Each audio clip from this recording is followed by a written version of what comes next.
Hey everybody, Canje here I am here for another playthrough of Deep Madness Chapter 2. So if you recall, the last time I played Deep Madness Chapter 2, I died. The timer ran out on me. My survivors, my investigators were still alive, but just the timer ran out on me and that kind of took me down. But that's okay. That happens in board gaming. So we're gonna attempt chapter 2, Last Shuttle to Hell, as our investigators try to find out what's going on in Kadath. So for people just joining, let's run through some of the quick catch up. Basically, the investigators were sent to find out the company that they work for lost contact with the Kadath deep mining facility. The investigators were hired all from varying backgrounds. Felicia Armitage is a doctor. Roman Asimov is a scientist, mad scientist. Arthur is an engineer, and Samuel Smith is our commander.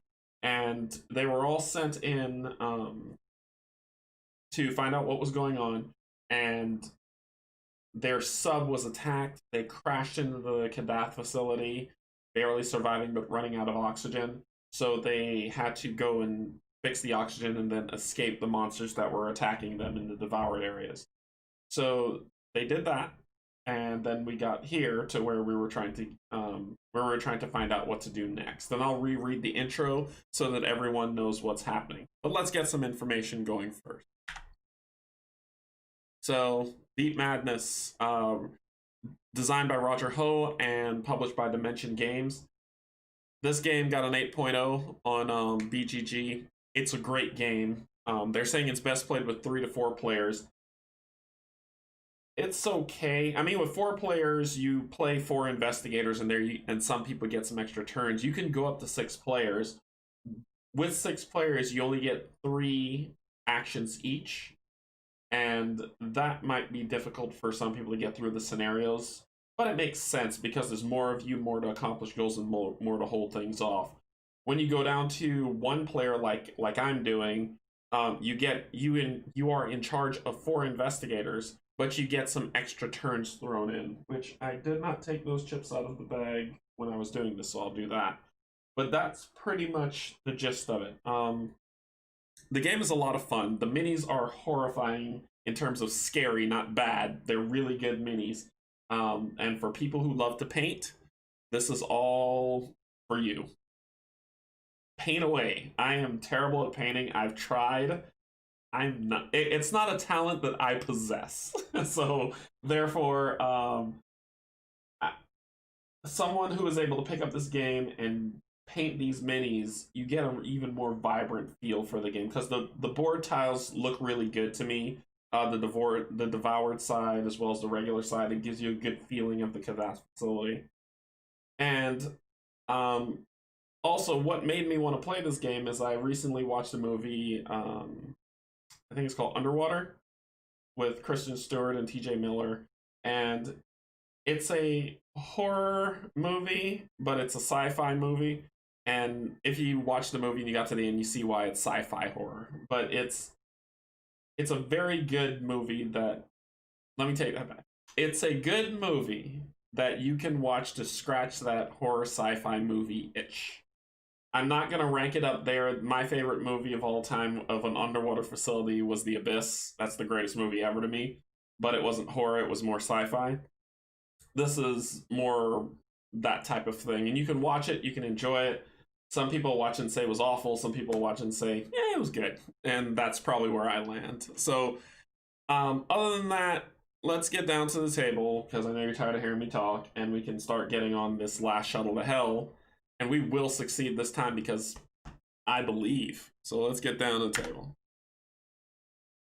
All right, so here we've reset everything up. I made sure to look over to make sure I didn't miss anything. We might have a little bit too much light exposure. Yeah. Let me know which one's better. I'll keep it here for right now, but if it's too much light exposure, let me know and I'll try to adjust. I'm trying different things because I'm learning, so sometimes something might be a little bit more vibrant than others, but we'll see. I'll go here. It's a little bit better. And it's a little too dark. I want you to see the vibrancy of everything. All right, so our investigators start here at the center hub. There's an activation node that we have to deal with, but there's a spawn area that they walk into. And we're going to get to the story into it with my target receipt bookmark that you won't ever judge me for. And let's do it. Last shuttle to hell. The hatch opens with a guttural groan as you hold your breath. Your haphazard weapon tainted, trained on the shadowy space, unveiled itself before you. There's nothing out there, at least nothing you can see. I think I've heard movement behind us, Dr. Armitage murmurs, glancing nervously back to the flickering corridor. Then let's not give them a chance to catch up, Samuel says, stepping through the hatch. Drake joins him, scanning the corners for signs of life. Seems clear, Drake says. The whole team advances into the room, and Arthur cycles the hatch behind you. There's no doubt that this is the shuttle terminal. Sallow light flickers down from the emergency fixtures overhead, casting inconsistent shadows that grow and recede between the rows of empty chairs crowding the room. The opposing wall is slightly rounded and lined with sealed hatches. Above the hatches, the words Dunwich Station are bolted to the metal. Lovecraftian, right? Randy advances towards one of the commuter hatches and shines her flashlight through the door's porthole. There's no shuttle here, guys, she says. Spotting a booth nearby, she strides over it and climbs inside. 30 seconds later, the room growls to life. Additionally, lights flicker on, washing the bay in pales but welcome splashes of illumination as screens snap and stutter with images of facility maps and company propaganda. Attention passengers, a woman's voice chirps from speakers spaced around the room. All shuttles are currently experiencing technical difficulties. Expect departure times to be significantly delayed. We apologize for any inconvenience this may cause. Oh, that certainly sounds promising, Dr. Asimov says. So, where exactly is our shuttle, Miss Carter? Randy trails off. Arthur shoves his way into the booth beside her.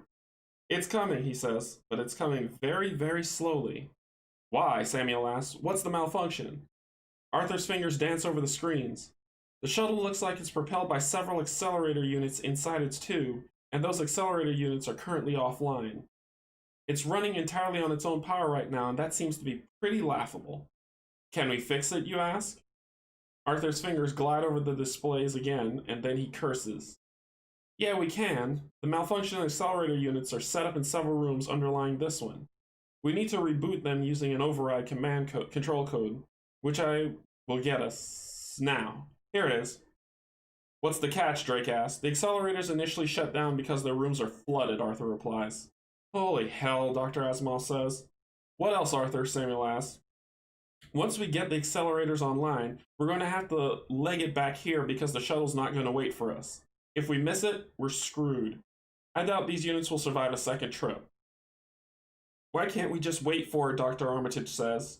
It might be slow, but I for one don't relish the idea of drowning in freezing cold salt water. Something screeches from the hall you just exited. Another something groans. We're all going, Samuel says, before our company arrives. Let's move.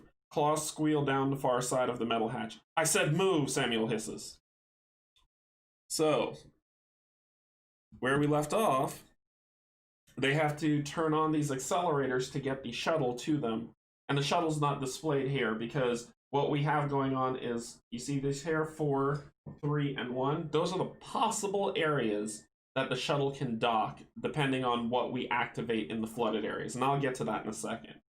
So, what we have to do, and because I've died here, and I understand, what we have to do is actually, we have to bring the shuttle to us, power it up enough so that it gets to us, and then wherever it docks, at least 3 of the investigators have to make it in to win the scenario. Sounds simple. Problem. You see these numbers here that are 3, 3, and 3? Here, here, and here. Those are the accelerators that we need to get to activate. So when we get there, we get an action called investigate to where we can take one of those and put it towards the shuttle. The number that we have to get to, if I am not mistaken, is 12, but let me verify that.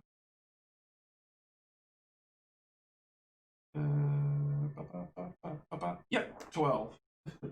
So once we get to the number 12, it arrives, and then we go to whichever room it arrived to. And how you determine that's the one that has the most color on it. So for instance, if I get, there's 3, 2, 1 under here. If I get all the yellows, one red, and one green, then it's gonna dock at yellow because I have more yellows. Same thing with red. All the reds, one yellow, one green, then it'll dock at red over here because that's has the highest color. So whichever accelerator propels it the fastest and the most is the place where it'll dock at, and that's where we need to hoof it to get to. Now, interesting things happen here. You see this green area and this blue area and this purple area? If it lands on one of those actually like cause a malfunction with the shuttle, so it slows it down, and it slows down what we need to do. So the name of the game is get those accelerators, get to the shuttle, and win. Here's the catch. You can only get these if you have this activation token. And you can only get one per activation token. That means that, let's say someone picks up one of these items, and then they get to yellow. They then have to use one to use an investigation action to get that yellow piece, and then the activation token's gone. They have to go back to get another one to come back to get the next one. An investigator can only hold one, so you can't say, okay, well, one investigator can hold everything that they need and then burn an action to do it, and that's it, they win. No. These activation tokens, an investigator can only hold one at a time, and they only spawn at the beginning of a round at the refresh. At the end of the round at the refresh phase. So after they've done everything. So you see how it lengthens out the game, and it makes it really difficult, especially with the monsters that's going to be popping up all over the place. So that's the trick to it. And that's what I've discovered. Well, not discovered. What I've learned. What I've learned is that what we need to do is we need to form a team of 2 per. And so one investigator is in charge of getting the token and handing it to the other investigator, and that other investigator is in charge of going for the Nestle plunge into this cold salt water and going and get the items and coming back each turn. The problem is monsters are our problem. They pop around, they do weird stuff, and it's rough. And then there's the drowning effect, right? It's not like, oh, I go swimming and I can breathe forever. No, our investigators can actually drown, so we need to be careful of that. So as per I said last session, but for people who didn't watch it and are watching now, I left thematically, this is a home game ruling. Thematically, I left them with the weapons that they finished chapter 1 with. So that's like, okay, well, they did everything they could, they got to where they needed to, and then they did this. So that's not something that is in the book. Per rules is written, you just start the new chapters with it's like starting from scratch. But that then makes sense thematically. It's like, hey, I've got this really cool weapon. Oof. Oh no, I start a new scenario with a whole new set of problems. So they take their weapons with them and go. So they had a whole new set of weapons, but because I lost the scenario, I got rid of all of them, and I loaded the game back to what they had when they completed chapter 1. So let's go ahead and get ourselves set up. What we have to do is, this is our monsters that are going to be bothering us this round. I'm going to shuffle these up, and we're going to select 6. And those lovely 6 are going to be the ones that are going to make our lives miserable. All right. So the first monster is a putrid. It has 6 health, 1 shield. It has a range of 1, which means 1 extra tile ahead, and then it hits for 2. And bad things happen with this creature. I don't like it. So we're going to put that here. Our next monster Why do I always draw this thing? Is a twisted. I hate this creature. I hate it so much because it has a shield of 2. It has 5 health and it hits for 2 and it does other horrible things to you. But I still keep drawing this monster. Alright, shuffle it up. Shuffle it up again. Next monster, Agony. You've never seen this one before, so he's coming out now. Agony causes agony. I don't like it.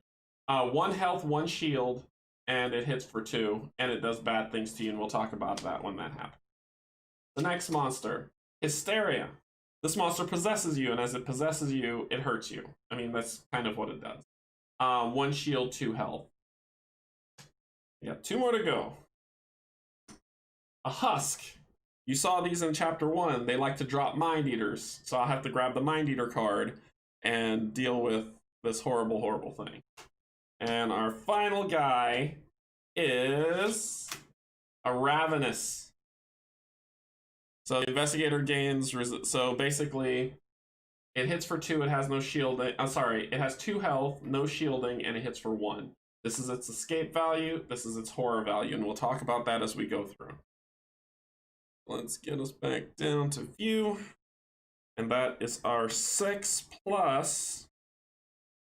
I'll put my roll tray over here until it's time to roll. Until it's time to roll. Get it? All right. I need to unfurl a lot of this because I didn't think I was going to pull a Husk. So I need to get the Husk cards. This is my box of minis that you'll see. Here. And the Husk dropped Mind Eaters.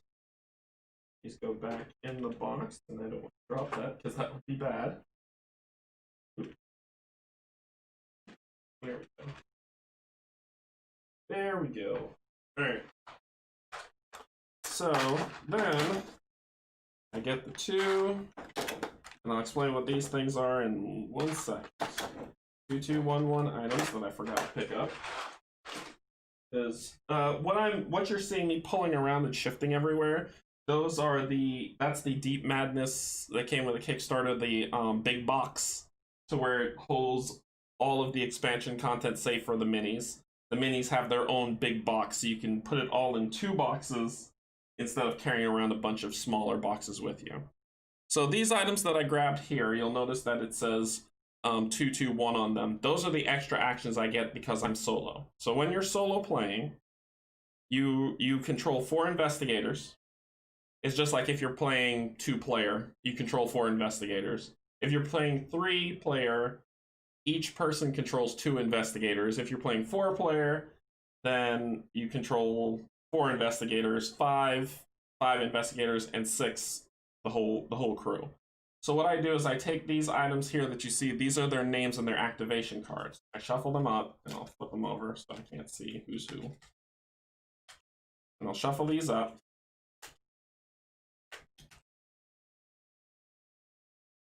And I know it sounds like a lot and super confusing. Trust me, it's not. You'll see it. You'll see the game flow in a second. So Sam goes first, followed by Felicia, followed by Roman. I need a blank. Come on. Okay. Followed by Arthur, and then followed by nobody. So here's the turn order. And I know they're a little bright, like the colors kind of washed a little bit, but I'll hold the card up so you can see what's happening. So what happens is it goes in this order. Sam goes first, then the Putrid, then Felicia, then the Twisted, then Roman, then the Agony, Nobody, Hysteria, Arthur, Husk, Nobody, Ravenous. And then what happens is at the end of the round, the person who is here is going to shift to the back and everyone will move up. And it's only for the investigators that happens, so that you get like a very turn order to try to think things through. These are extra activations for our investigators. So what I'm going to do is I'm going to shake them up because I don't have an extra bag to put them in to draw from. And after I shake them up, I'll grab 1. So Arthur's going to get 2 extra activations. Felicia's going to get 1. Dr. Asimov's going to get 1. And Arthur is going to get 2. So that means that every investigator has a base of 3 activations. With that, it means Sam will get 5. You see how they try to balance out to make it a little bit more fair for people who don't play the full 6-player? So Sam will get 5, Felicia will get 4, Roman will get 4, and Arthur will get 5. And what happens is I'll take those at the end of the round, shuffle them up, and redistribute. So that means that next turn, Felicia could get 5, or Roman could get 5, and Sam could get 4. We don't know. We'll shuffle it up and see. This is the Madness deck. This is a deck full of bad things. I hate this deck because this deck basically hurts you at every chance it gets. How do you draw from this deck, or how are you forced to draw from this deck? And I'm shuffling it as I talk. You're forced to draw from this deck if you spend sanity, and sanity is the brain that's on them, and I'll hold them up, the cards up so we can reintroduce the investigators. But if you can spend sanity to do like a re-roll. So let's say I'm attacking a monster, I roll some dice, I don't hit anything. I can spend 1 sanity to re-roll 1 die. Let's say if I kill that monster and I've spent sanity, that sanity, because of their horror value that's at the top of their card here, that is how much sanity turns to madness. If I get 3 madness tokens, and I know once again it sounds like a lot, it's not. If I get 3 madness tokens, I then have to draw one of these cards. If a monster's effect says draw a madness card, I draw a madness card. If I land on a silly little tile with a little scope piece that takes me to 3 madness tokens, I draw a madness card. And I resolve it immediately. And it is awful. It's always awful. Alright, so that's the madness deck shuffled up. Let's talk about this deck. This deck is the deck of good things. So this deck is basically the story.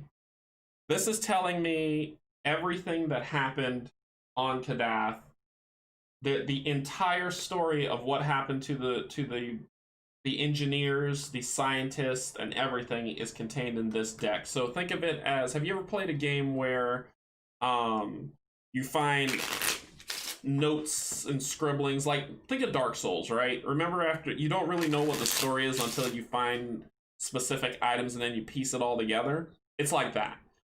You're finding computer notes, paper notes, journals that kind of explain what's happening through the from the perspective of different members of the facility that piece together a very big story. We know that Dr. Williams, who is the chief scientist, had the engineers dig up a sphere. And the sphere seems to be an emotion sphere. It just kind of amplifies emotions, especially the big one, which is fear. And from that fear pops monsters, and that's where these monsters came from. We don't know the whole story on what's going on other than Dr. Williams was a jerk-faced jerk and experimented on the people on Kadath without them knowing about it. But we're finding out more as we go, and that's what this deck is. How do we draw from that deck to find the more story? If I kill a monster and I don't have any sanity to turn into madness, I draw that many cards based on their horror rating. So for instance, let's talk about the Twisted, which is probably here, and it has 2, right? So what ends up happening is, let's say Sam spends 1 sanity to kill the Twisted, and he kills it. Because that 2 is there, that 1 sanity will turn into a madness, so I flip it from a sanity to a madness. And then because it had 2 on it, I would then draw 1 card. Let's roll it back. Let's say Sam killed the Twisted without spending any sanity. He would draw 2 of these cards and resolve them. Does that make sense? It's how much ever the overage is against sanity for what you play. It's not hard to do. It's not bad. And you'll see, like I said, you'll see it play. This deck is a deck of even better things. This is the search deck. This is equipment. This is stuff that helps us. This is how Felicia got a gun, how Roman got a crowbar, how Arthur got a rivet gun, and Sam still has his starting weapon. So that's what this deck is. And you can search. How do you search? How do I get to this deck? Well, you don't spill it all over the place like I'm doing. You search by basically using an action. You can only search once per turn, but you just say, hey, I'm in a room, I want to look around. And even if a monster's in the room, you can look around. You can search once per turn. And so whatever you draw gets immediately equipped and you can use it. Kind of like saying, hey, this game is really hard. Here you go. And I don't mind that. So, but once per turn you can search and deal with what's going on. So, shuffle up. Now, you see these lovely red areas that are here? These are called devoured areas. Devoured areas spawn monsters. And how do they spawn monsters? During the spawn phase, which is going to happen now. So these are the areas that you see here, and I can try to make it a little bit better. That you see here that are already devoured. These are the room numbers, right? Ooh, there we go. Sorry, I don't have an autofocus. I'm but a poor man with a small table. So what we'll do is flip this over, shuffle these up. And these are the rooms that when monsters spawn, these are the rooms that they spawn in. So these rooms are already devoured. These are the rooms that are not devoured. These are the lovely, cool looking, light colored rooms like this one, that one, or that one, or that one. Every round, one of these rooms gets devoured. And it's devoured by this red symbol. That's the devour symbol. So every round, save for 3, a room gets devoured, and we got to deal with the consequences. So we don't know which one's on top. Simple, right? This is the monster deck, so this will tell us what spawns. I just need to only put in the monsters that are in here. 1 second, let me just cull the herd. No deliriums. We had deliriums and twisted last time and blinds, and it was awful. It was just awful. Husks. Agonies are in now. Yes, there we go. So basically, you take out the monsters that aren't part of the scenario, return them to the box, as Rodney Smith says. And I need to put that one out. And then we shuffle these up, and then we start the game. That is prep. Like I said, you're like, whoa, this is super complicated. It's not. It's not complicated. Like, it's just me explaining it to, when you explain any game to somebody for the first time, it seems complicated, but it's not. Because as soon as they start playing, they're like, oh, I see how that works, and then they fix it through. And that's it. Alright, all shuffled up. All shuffled up. There we go. Okay. The Mind Eater. This is something that the Husk spawns. It's a lovely little Zerg, basically. It's a Zerg with 1 health and it hits you for 1, and it moves really fast, and it's annoying. And when they get up, when these Zerglings get up enough in size, they can kill you. So it's an annoyance, but it's not something that you can't beat. So, but because of the Husk, they're there. They're not in the turn order because at the beginning of the round activation, they always go first. Always. So that's why they're not in the turn order.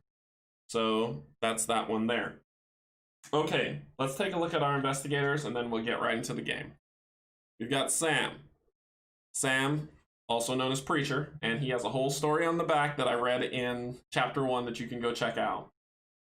He has 10 health, 3 sanity, and he's got these abilities where he's basically I will sacrifice myself for anybody. So he can pull the monster towards him, taking it away from somebody else, or he can when he moves, he can exhaust one sanity to take somebody with him. So, and he has an SMG, submachine gun that basically shoots five dice, fives and higher are successes that does 1 damage. Felicia, our doctor, who once again she also has a story that you could read in chapter 1, has 8 health, 3 sanity. This number is the bottom that you see here. That's their escape value. If they want to run away, they have to. The monster's escape value at the bottom of their card has to be less than hers, not equal, less. Every single activation she gets an extra move action, and she can heal people. So you're like, oh, healing, great. Not so much. We have Roman. Roman, with his backstory of mad scientist-itude, he has 9 health and 5 sanity. His escape value is 4, and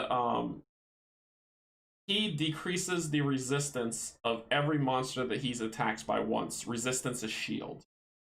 He can also put a dot on that monster that reduces their shield for other people to attack. And he has a crowbar, which is a melee weapon that he attacks with. Arthur. Arthur has 8 health, 4 sanity, 5 escape value. Arthur, when he searches, instead of pulling 1 card, he pulls 3 and then picks 1. That's his ability. And then he can spend the sanity to basically boost his attack when he's fighting someone. And he has a rivet gun that hits for 4 or higher is a success on their hit. We've done it all. I've talked. We've talked about the intro. I know you've got a ton of other questions like, hey, Canje, what's that thing? What's that thing? What's that? These are spawn markers. These are things that happen when I end my turn in that space, which are always bad. And they only appear on devoured areas that don't have a spawn marker, because if you notice, one's here but not here, because the spawn marker is there. So, these are the underwater symbols. So think of this as sub-levels. I'm above the level. If I come here to this yellow, I'll appear over here underwater diving into that area. If I come to this green, I'm over here. If I come to this red, I'm over here. And these rooms are all equal in 4 spaces to get to those nodes. Cruel designers, cruel. But we persevere, and we'll talk about all that stuff as we go. All right, let's get into it. So the first phase, we move, because it's not, oh, well, we don't do the devour phase because, you know, they want the investigators to be, no. This game starts off from round 1 with the devour phase. I move this token here. It devours a room. I grab this, and it's room number 5 that gets devoured. We look at room number 5. That's this. We basically pop everything off there.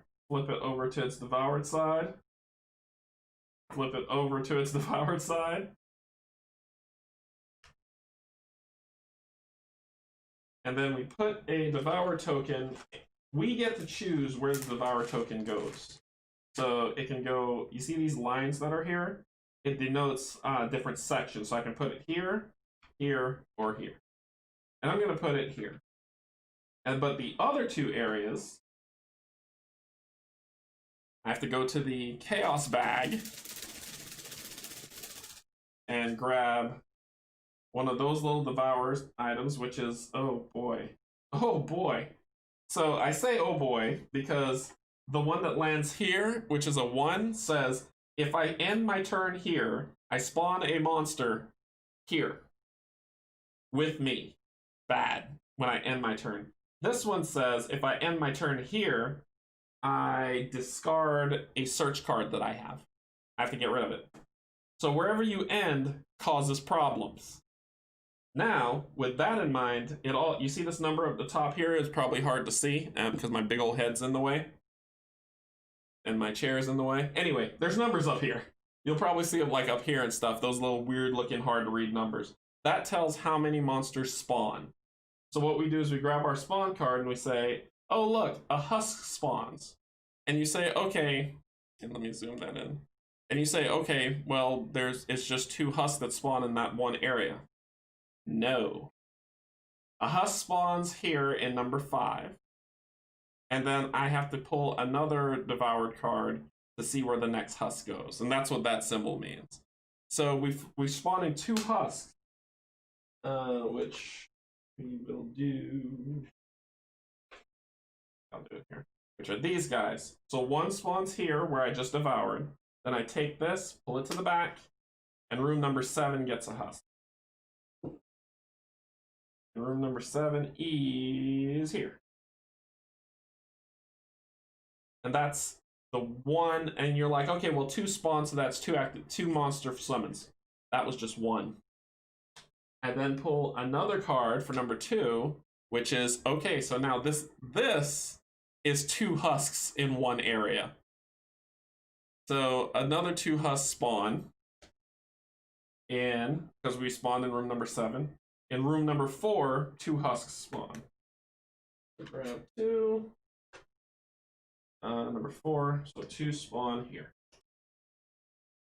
That's how you know they 2 spawn in the same area. And then our final pull, this is too funny, is another husk. I promise you I shuffled these cards. So 1 husk in one area, 1 husk in another. Ooh, that was blurry. That was better. So 1 husk will appear in number 2. It drops down right on top of us. Right with us. And the other husk will form in number 8. And so there's only X amount of monsters that you have. When you run out of monsters to spawn, you have to spawn a monster of equal horror value for that. And you get to choose. So I'm out of husk because that was all of them. But I'm going to spawn a ravenous, because I want to make it a little bit easier on myself, and that's going to spawn in 8 here.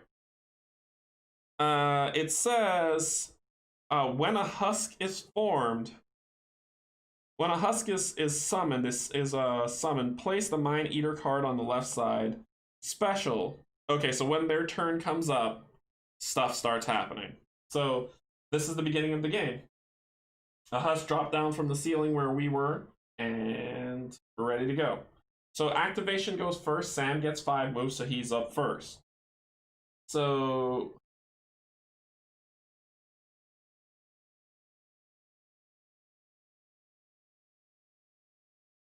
I think it's time to, let's see, 1, 2, 3, 4, 5. He'd already be underwater.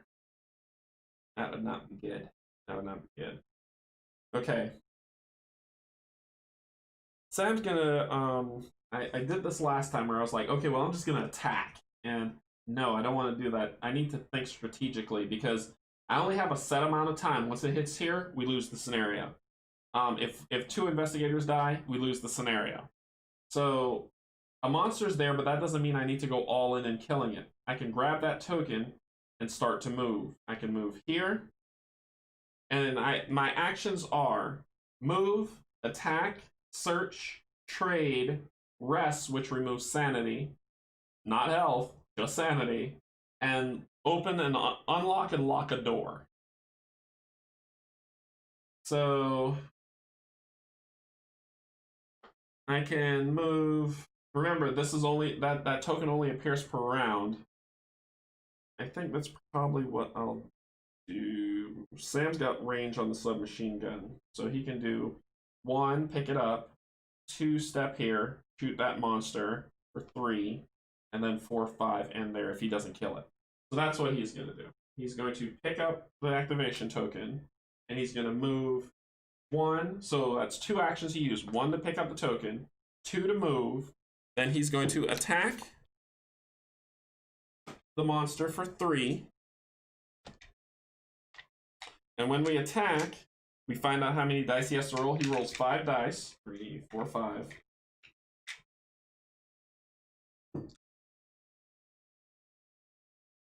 I'll put that here. So he rolls 5 dice, and he has to roll a 5 or higher to hit that monster. So this is action number 3. 1 success. The monster has 4 health. No shielding, but 4 health. So it takes. Where are the damage tokens? Right there. It takes 1 damage on it, and that's the end of that's what happens. So then he will move. So he hit it for 1. He grabbed the token. So that was 1, 2, 3, 4, 5, and that's his turn. That's it. His turn's over. I'm waiting here because when I go, the next move is to go underwater and get to this thing. The problem with it is underwater means I have to hold my breath, and there's a drowning feature where you can die in here that I need to be careful when I go underwater. So after his turn, it goes to the Putrid's turn. No Putrids were summoned. It then goes to Felicia's turn. Felicia has 4 actions, and I'm going to have her work with Sam. So she's going to go with Sam. Actually, she's going to stay here for the next one to pop, and then she's going to grab it and take it to Sam. Because Sam goes last, next round. And Roman and Arthur are going to work together. So Felicia's going to try to kill this creature. She rolls... First, she's going to search. So she searches. She gets a scalpel. Hey Hans, how you doing? Welcome, welcome. So her scalpel says, attack. After a target monster is killed, you may restore 1 sanity. You may do this before taking a madness, which is great. And it does 2 damage, but it only rolls 1 die, and she needs a 3 or higher to succeed. So she gets that. You can only hold 4 items before you have to start throwing stuff away. So she's going to hang on to that scalpel. Now, I can roll 5 dice to shoot the monster, but I have to get a 5 or higher. I can roll 1 dice, and on a 3 or higher, I do 2 damage. You know what? She's a doctor. She's going to try to hit it with the scalpel. So 1 to search, 1 to attack, and it's a 4, so it does 2 damage to the monster. So the monster has suffered 3 damage. And remember, it has 4 health. And so that was 1 to search, 2 to attack. So that's 2 actions. She has 2 more left. She is going to attack the monster again with the scalpel. A 5 is success, which is 2 damage, which is enough. It kills this creature. It dies because it only had 4 health. And then we look at its horror value. And its horror value is 1. So that means she gets 1 card from this deck. Does that make sense? And she suffered no sanity to get it, so she gets that. Now I'll hold it up so you can all see. For people watching it later, you can read it and pause and say this is what it says, and then I'll read it to everybody. Okay? Alright, so here we go. Williams experiment number 4. Sphere test, day 12. Incredible! Today I witnessed a person's fears become flesh. Sinew, bone, and carapace pulled themselves free from the sphere, knitting together in what can only be described as a literal walking nightmare. It ripped apart and devoured the test subject, then withstood considerable force before we could put it down. On a related note, I have noticed dramatically increased levels of fear and paranoia throughout the facility. While some are expected, it would be folly not to acknowledge the sphere at work in this. Dr. William West. You may immediately perform a free action. So she gets a free action. I tell you, this card's full of good things. So she performs a free action. So she did search, attack, attack. So she has 2 more actions now with this card. And we'll discard this card over here. So she is going to...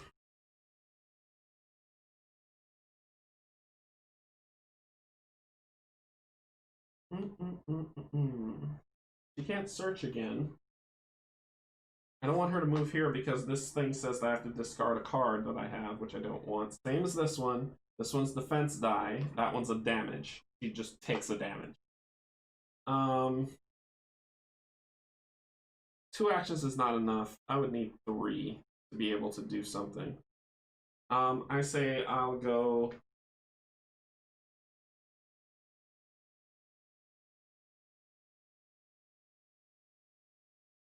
one. How fast does Husks move? Husks only move one, but they drop a special. She'll stay there. That'll just, there's nothing for her to do. There's no monsters that would have helped with. That card would have been great later, but that's okay. So that ends her turn. Then it goes to the Twisted. There's nothing really to, there's no Twisted on the board. So then it goes to Roman, who has 4 moves. Roman.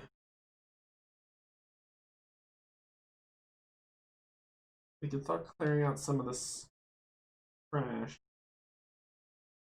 But Roman's gonna search. And Roman gets a shotgun. Choose a space within range. Instead of choosing a single monster, you may distribute damage amongst all monsters in the chosen range. So the range is 1 extra ahead of where you are. 3 dice, and at a 5 or higher, you do 2 damage. So this is pretty decent. The shotgun's okay. The 5 or higher is tough, but what ends up happening, think of it like this.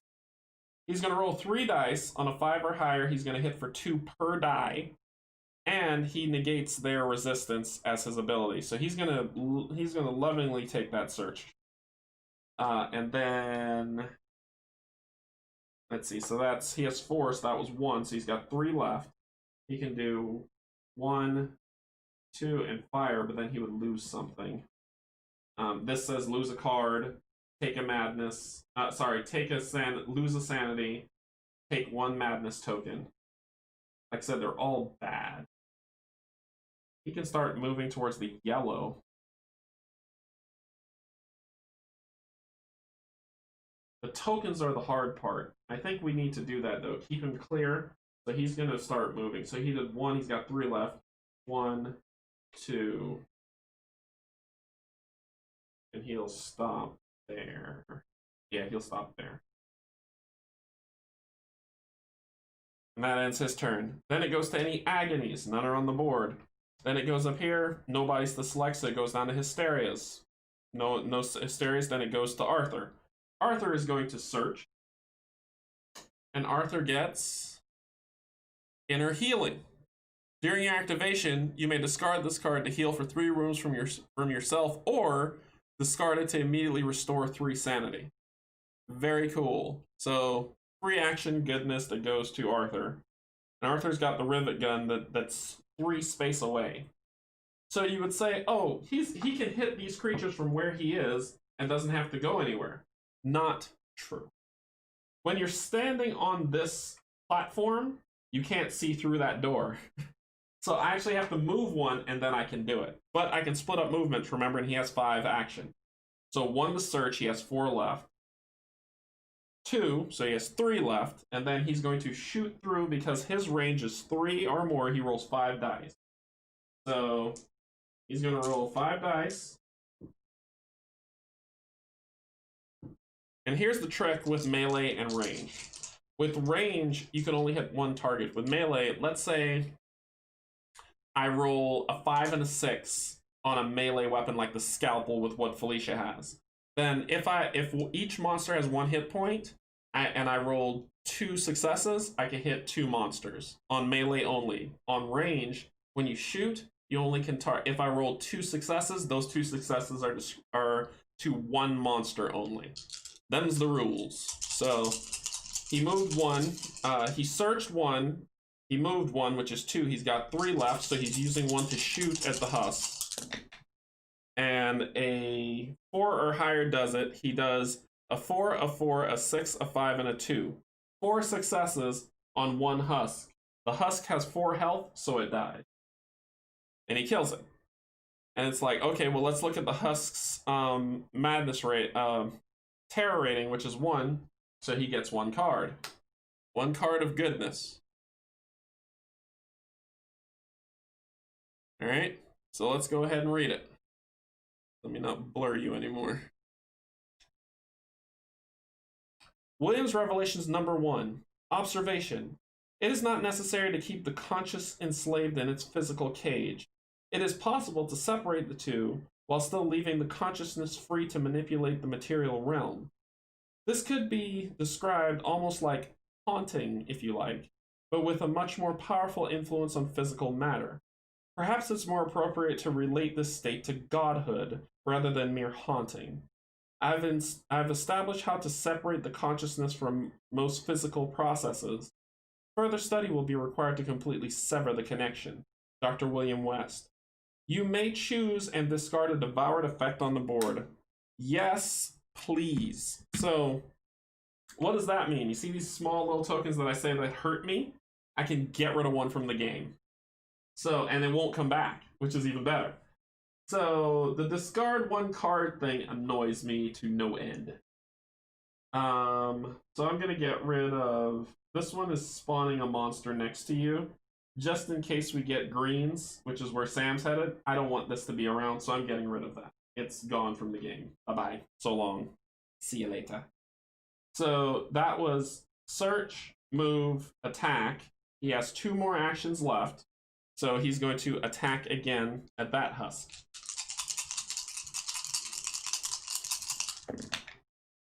He rolled a 5, a 5, a 4, a 3, and a 1.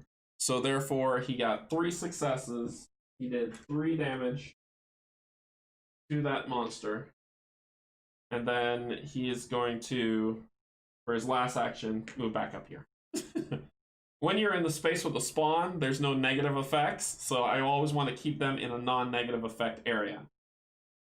So that ends his turn. Now it's the husk turn. So when the husks activate, they first move. If there's someone to attack, they attack, and then they do their special. So this husk is going to move. This husk is going to move. And those are the only 3 that were there. Then it attacks. Is there anyone to attack? Nope. But then it does its special. So its special. Its special says that it summons a Mind Eater. And if it's in a devoured space, the Mind Eater activates immediately. So, Mind Eaters. Zerglings. One pops off its body. Another one pops off its body. And another one pops off its body over here. Now, if it's in a devoured space, they activate immediately, which means this one's in a devoured space, so it's gonna just kind of like bursts out of him, which is really gross, lands on the ground, and then it runs. So it moves 2 and then attacks. 1, 2, and it's attacking somebody.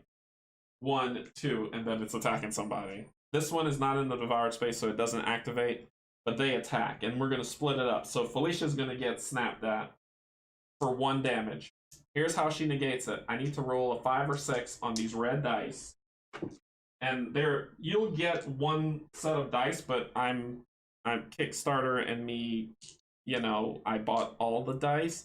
So I have black dice, red dice, and white dice. So I set the red dice aside to be their defense because it's red for blood, whether they take it or not. And they need to roll basically 1 success to block. Each success is 1 block of damage, and since they do 1, they have to block. So Felicia, she took a damage. So Felicia is, and I always keep forgetting to get their health die. So Felicia takes, she goes from 8, not 2 damage, 1 damage. So she takes 1 damage. The next one is Arthur. Arthur failed, so Arthur takes 1 damage. There we go. And that is the husk's activation. Then it goes to nobody. Then it goes to the Ravenous, who has a move, attack movement. So the Ravenous is move, coming up the yellow to where he is. And attack, but it can't attack, so therefore, nada. And that is the end of the round. So what do? Remember, we'll pull these tokens off of our investigators. We'll take Sam, put him to the back, move Felicia up, move everything up. Sam goes here, because this is the refresh phase. We shape this up to see what order they're going to go in next, which is how many activations they're going to get.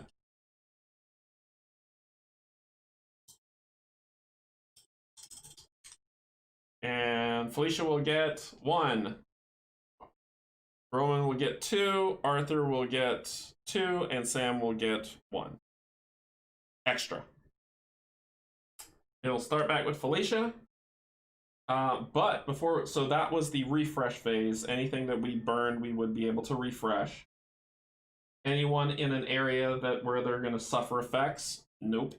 So then we advance the Devour token, and another room gets devoured, which will be room number 12 gets devoured. Room number 12 is this one. So pop everything off, flip it over, and it takes on a lovely red hue. And put everything back on. Then we grab this guy and we say where we're going to put it. I'm going to put it here because at the door is just not cool. Shake this up. Grab from the bag of chaos. It's going to be, if someone ends their turn here, they're going to take a madness. A madness token, that is. And then, so that's the Devour step. I can speak English. And now we're going to the spawn. Well, we're spawning 2 times this round. So pull from this card. It is a Twisted that is going to spawn here. Spawn. I don't know what is wrong with my English today. Twisteds are in this lovely box of pain. They are these creatures full of hands that all they want to do is grab, grab, grab. And they are stupidly powerful. Twisted, bad. Very, very bad. So Twisted forms there. That is 1. Then we take this card, put it to the back. Number 8 already formed. I didn't put that to the back last time. And then number 6 is going to get Ravenous. Number 6 and another one. And another. So number 6 is going to get a Ravenous spawned here. And then number 21 is going to get 2 Raveni. 2 Ravenous are going to spawn there. On number, what did I say, 21? Where's 21? Here.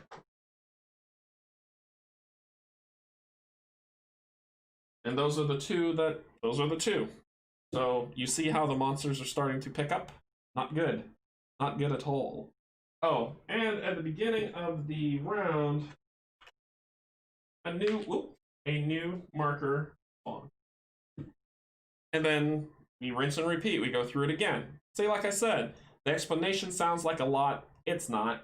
So Felicia's turn, because she's at the top of the round. She has 4 actions. This thing's stupid, so I'm going to kill it. So she is going to attack with the scalpel. She's going to roll 1 die. She's going to be all surgical about it. Which is a 3. It does 2 damage. It has 1 health. It dies. Bye-bye, you horrible, horrible creature. And it doesn't have a horror rating, so I don't get to pull a card. And so that's 1. She's going to search for 2. And she gets the Axe of Axie. She gets to axe at something. After a target monster takes at least 1 wound, it is weakened. This is better than the scalpel. Well, not really. I rolled 2 dice, but I need a 4 or higher. And it does 2 damage. So I think the scalpel's still a little better. Even though I could probably hack at 2 creatures, but she'll bank that. So that's 2, attack, search. She has 2 more actions left. She is going to... She's going to attack this guy because she's making way for... Well, you can grab the token and get a move on for... No, she's going to attack this guy because I want them to head off too. So she's going to attack that one. Which is a 5. She kills it. She doesn't get to draw a card because it has no horror rating. So, search, attack, attack. She has 1 more action left. She's going to chill. She's going to chill out. And that ends her turn. Good job, Felicia. No putreds to go. Roman's turn. Oh, I really wish Roman would have stayed in that room. Because Roman has 5 actions. It would be 1, 2, 3 to pick it up, 4 or 5 to get back where he was. Arthur has 5.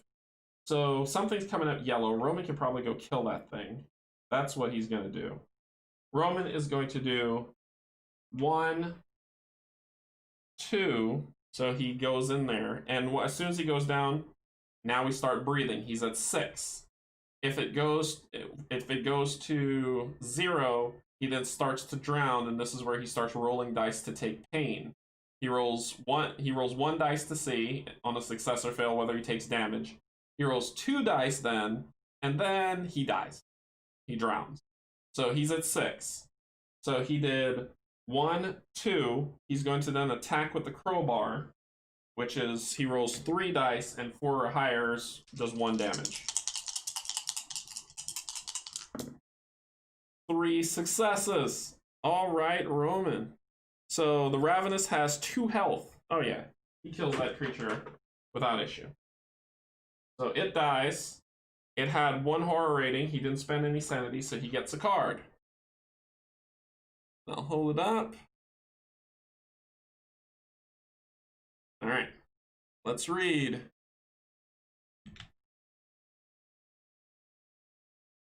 Outbreak number 10.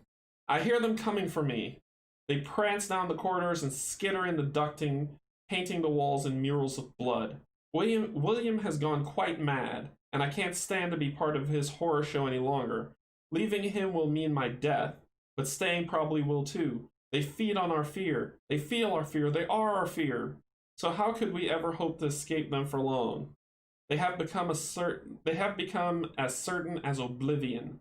Dr. Cohen, scientist of the Kadath facility, you may heal 1 madness. They don't have any madness, so yay.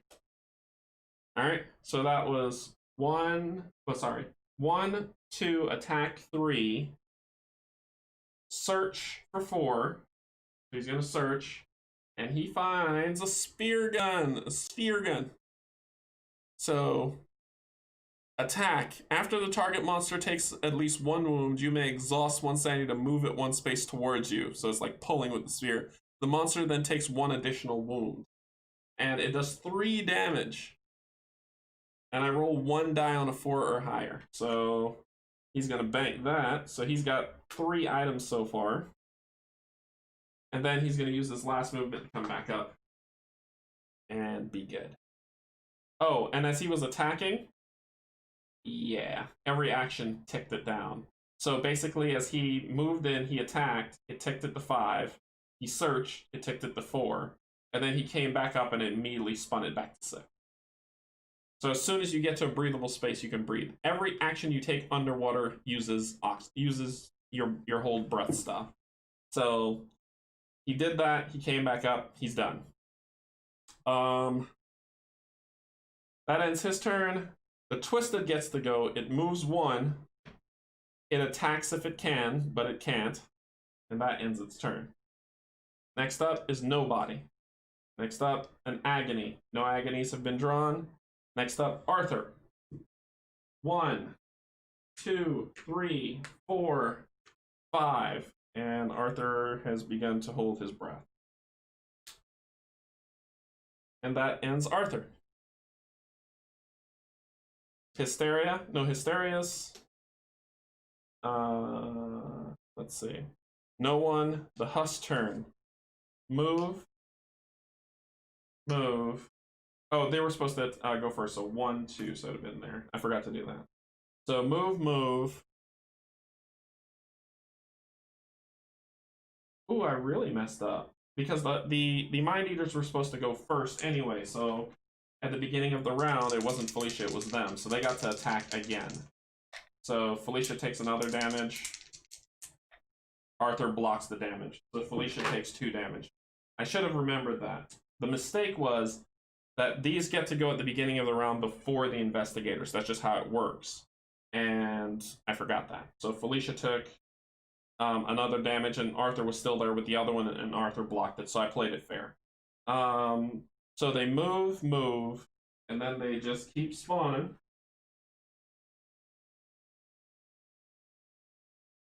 and keep spawning. And then this one gets to activate, so it's going to move, and it's going to attack Felicia, where she has to roll. She rolled a success, a 6, so therefore she takes no damage. And that ends the Husk's turn. Sam's turn. Sam has 4 actions. Sam's going to green, which is here. This monster's escape value is 1. This one's 1. He can do 1, 2, 3, 4. Ooh. Yeah, he's going to do that. So he's going to move 1. His escape value is 4. This is 1 and 1, so it's 2, so he can. So that's 1, 2,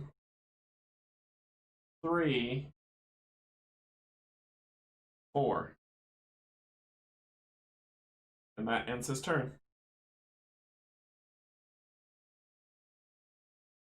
Five would have been great. The Ravenous go. There's a Ravenous here, and it moves. It does a move. So move, move. And you're saying, why isn't it going after Sam? Because these are sectioned areas. They're sectioned, they're walls. That's those two. Move, move. Move, move.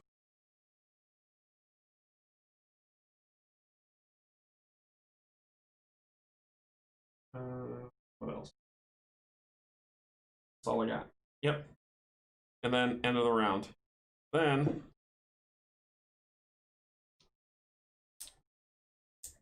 Felicia moves there. Or Roman, Arthur, Sam, Felicia.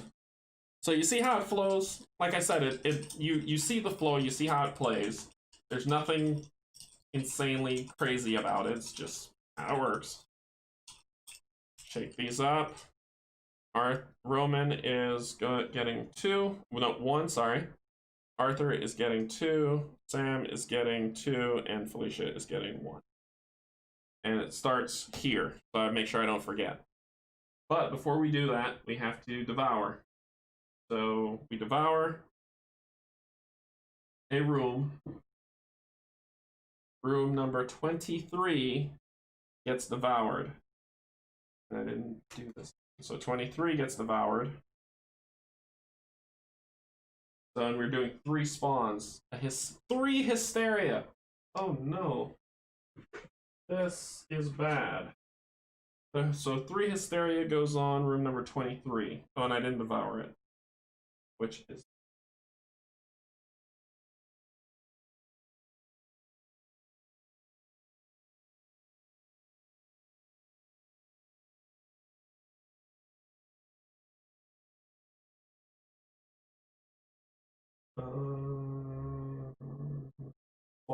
spawn token. It'll go here.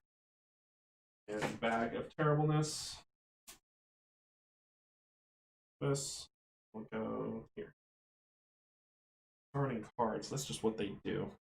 So 3 spawns here. Hysterias hurt because they possess. And I'll show you what that means because it's going to happen. So 3 Hysterias swarm there for that one. Move this to the back. And room number 5, we're going to get a Twisted. Because 1 was not bad enough.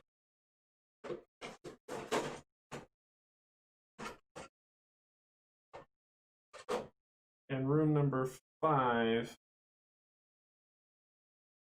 Where's room number 5? Here. Boom. I'm going to keep that out because I'm sure another Twisted's going to spawn because of my luck.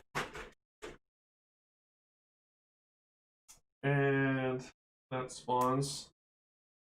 And then in room number 7 is going to be a Putrid. 7 back.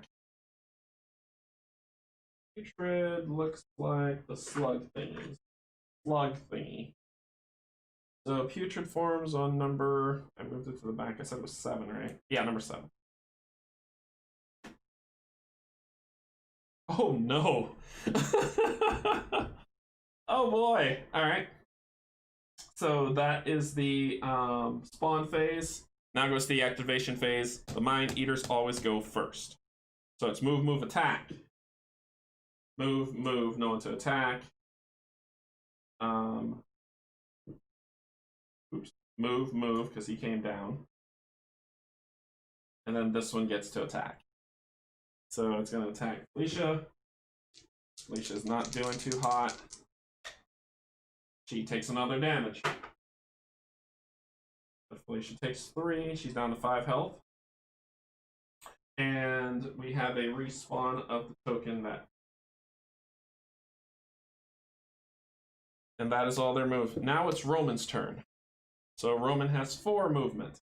These guys are 1s. We need to get the Felicia. But we need to keep the halls clear. So he is going to 1 move here. Then he's going to crowbar. He rolls 3 dice and on 4 or higher. They have how much? Those are they have 2 health.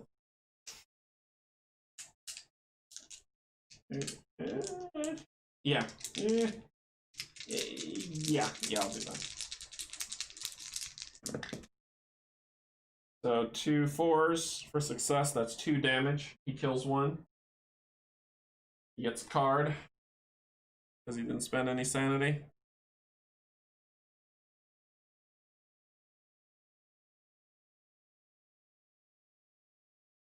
And it says, outbreak number 8. I can't. They're all dead. All of them. I'm the only one who escaped, who stormed the bay where the sphere was kept and got in without a fight. But it didn't matter. They were waiting for us, and they were hungry. We panicked, scattered like cockroaches. Then we turned on each other. We ripped one another apart with screwdrivers and bludgeoned our friends with fire extinguishers.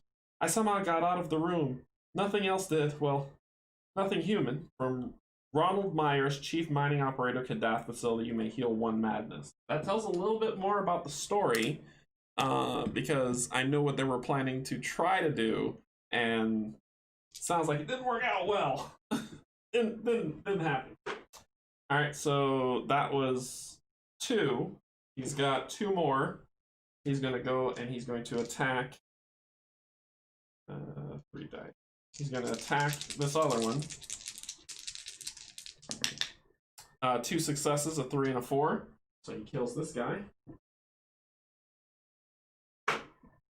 And he gets 1 of these.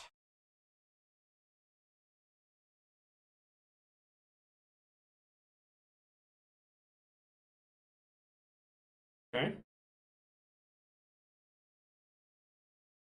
So, Williams experiments number 2. Sphere test, day 4. After initial interactions with the sphere, it has been placed on lockdown. This, along with the anathema now surrounding the sphere, has made it difficult to conduct further human testing. Luckily, those in charge recognize my need for subjects and have agreed to covertly supply my demand. Preliminary results are fascinating. The sphere seems to amplify and channel human emotion, with the strongest emotion resonating the deepest. Of course, as was the case during the initial incident, the emotion I have observed is amplifying the most is fear. Dr. William West, you may immediately perform a free action. Okay, so move, attack, attack. He's got 2 actions left. So he is going to, he'll move here, and then he's going to shoot that stupid thing for with his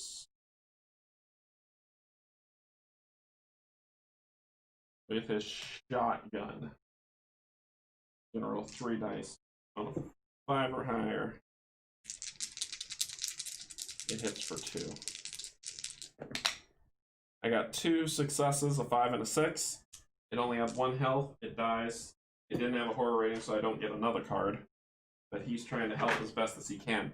And so 1, 2, 3, 4, and attack 5.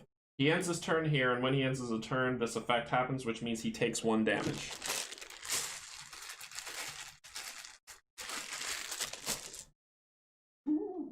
So he takes 1 damage. He has 8 health.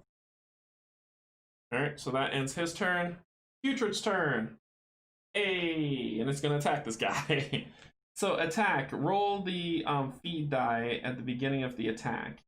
Okay, and then bad things happen. So I have to roll this thing. So it says on a teeth, horrible things happen. Hey, I rolled a teeth. So horrible things happen to Sam. The target investigator must discard one search card. He only has his SMG. Discarded. It's gone. He is weaponless. It chewed his hand and he dropped it. And then it hits the investigator for 2 damage. So he needs to roll and see what he can. But you see the symbol here? It says that he rolls 1 less die to block damage. So therefore he only rolls 1. And he rolled a success, so which is a 5, so he blocks 1 damage, but he takes another, so he takes 1 damage. Sorry about that. My hand hit the pop filter. Come on, get out of there. So he takes 1 damage, so he's down to 9. Investigator's taking pain all the way around. So that ends the Putrid's turn. No one's turn. The Twisted turn. Move. Where's red? Here.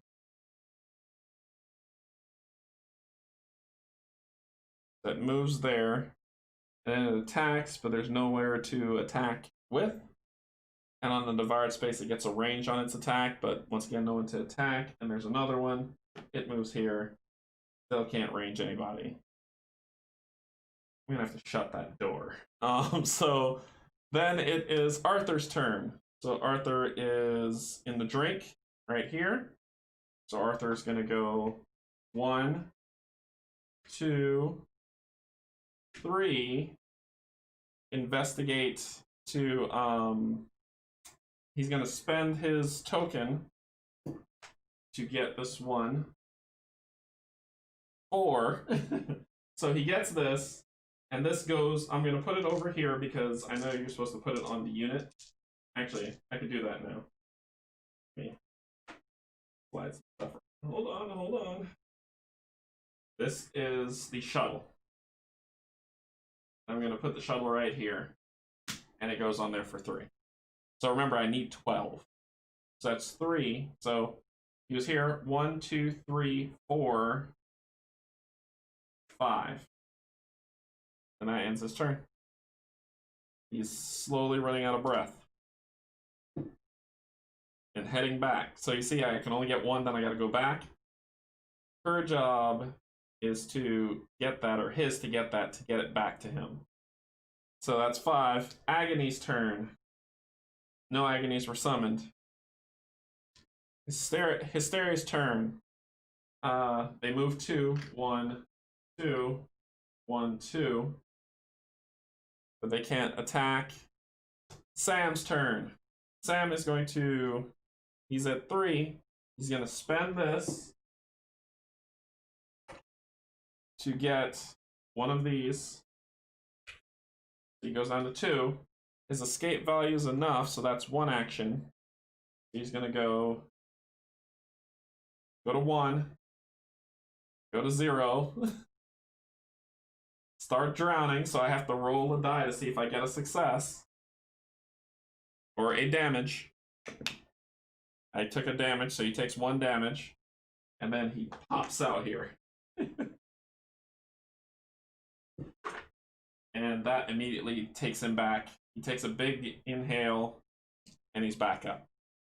So that was 1, 2, 3, 4, 5. Those were his 5. Husk's turn. This guy's gonna move in here with his 3 damage. They have like little unit things, but I don't have the workspace to be able to pull all that stuff out. So we'll go with, I'll just be dragging it along with it. So that Husk moves 1.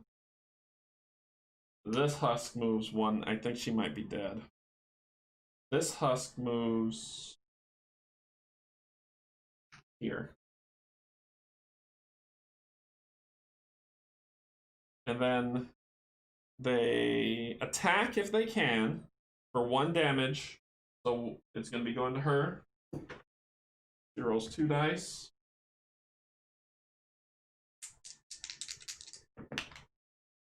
She takes a damage.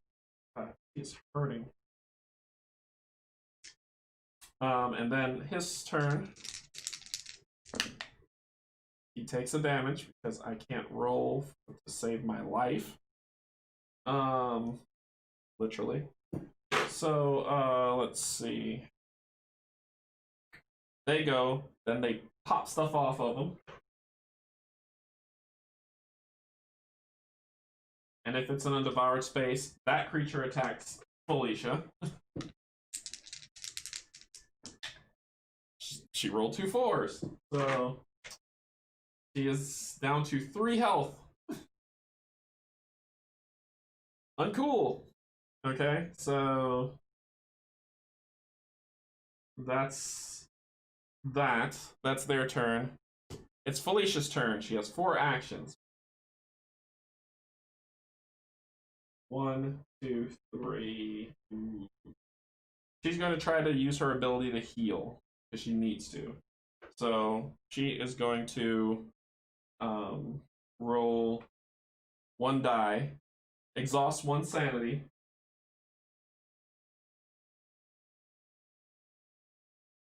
to roll 1 die, a 4, divided by 2 rounded up. So she heals for 2.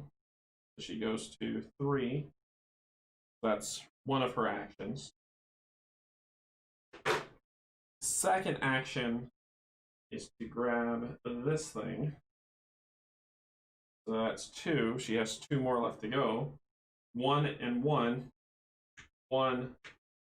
Ooh, she's going to run into that thing. That skitter is still going to get to her, but the husk won't. So that's her 2, and that ends her action. She grabs the 2 and she runs. That ends her action. She's doing the best she can. Then it's the Ravenous turn. So it gets the move. 1, 2. That's the only Ravenous.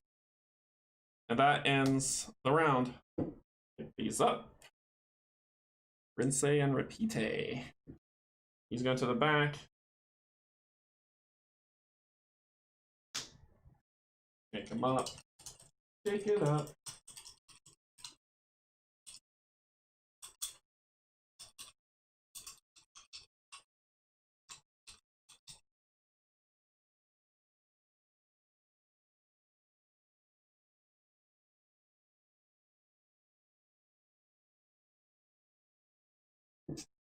Refresh phase.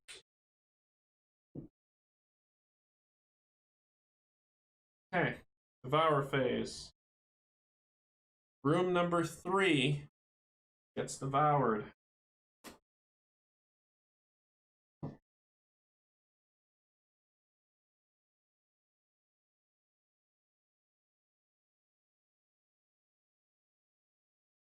Oh no, what did I drop?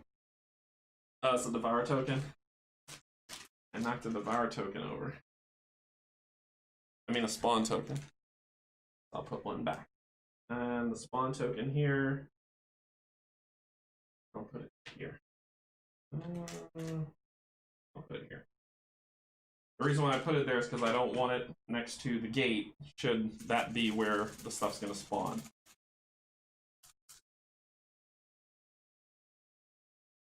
So 6 so far. Alright. It's going to go here, which is Madness. Going to go here, which is -1 defense. One's going to go here, which is a sanity burn. Alright, so that's room number 3. Room number 3 will spawn a Hysteria.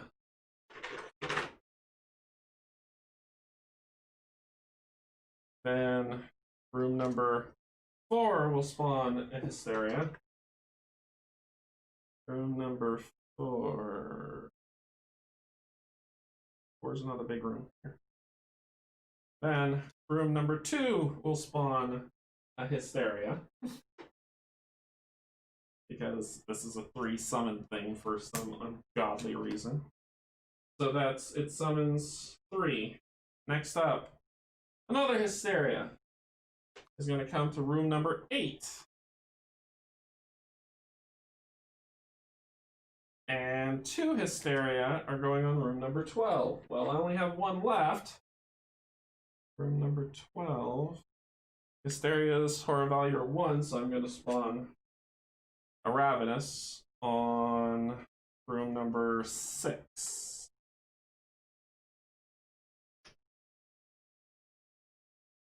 Is that 2? That was 2, wasn't it? Yeah. So I gotta pull 1 more because it's 3 spawning this round. 3 Ravenous on room number 21.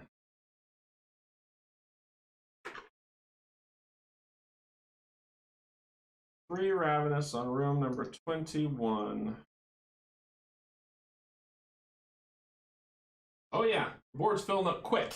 That's why I'm moving as fast as I can.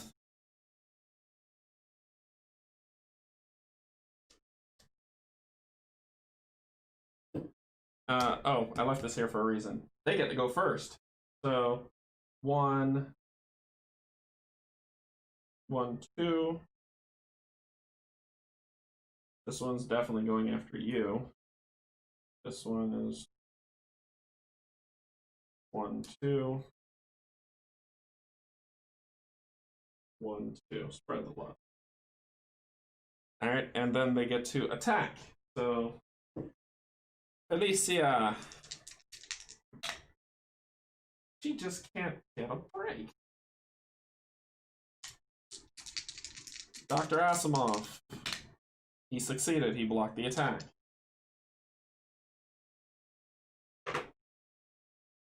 And that ends their activation. No one's turn. The Putrid's turn. The Putrid moves 1. Arthur's turn. Where is Arthur? Arthur's here. Arthur has 5 actions. 1, 2. He succeeded. 3. Gets all his breath back.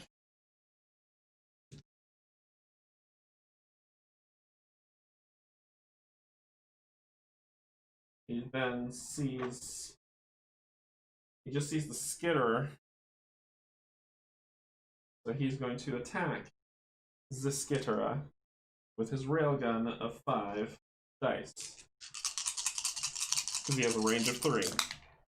And he hit 2. It just needs to hit 1 to kill it. It dies. That's 4. And then he's going to move here so he doesn't take a madness for 5. And that ends his turn. Twisted. Move. Move. And this one is going to attack. Wow. The Twisted's lovely attack is I gotta roll this beautiful, beautiful die again, and this one is an eyeball.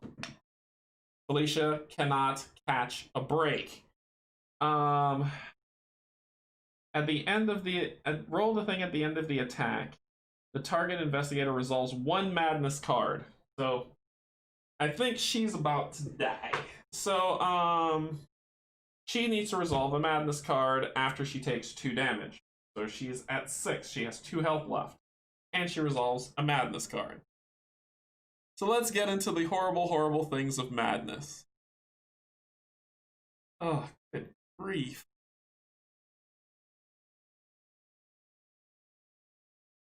I just barely read what that said, and it's nothing but bad news.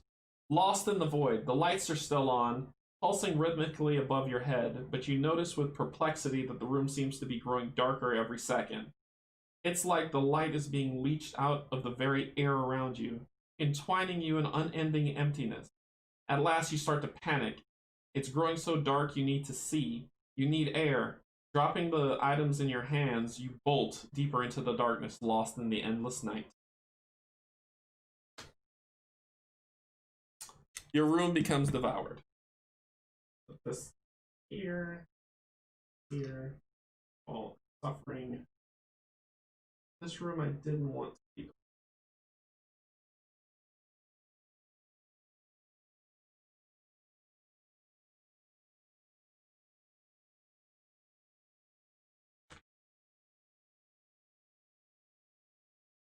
So the room is devoured.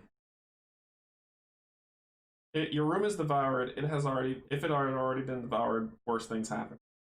So the room gets devoured. Add this here. Oh.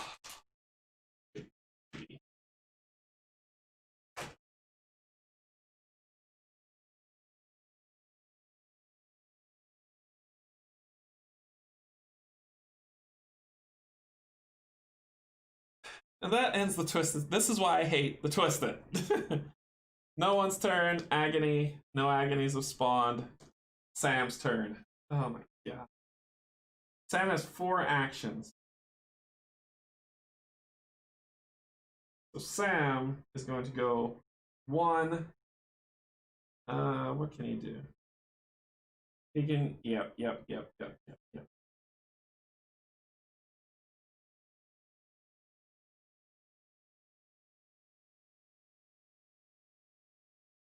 Sam's gonna go 1.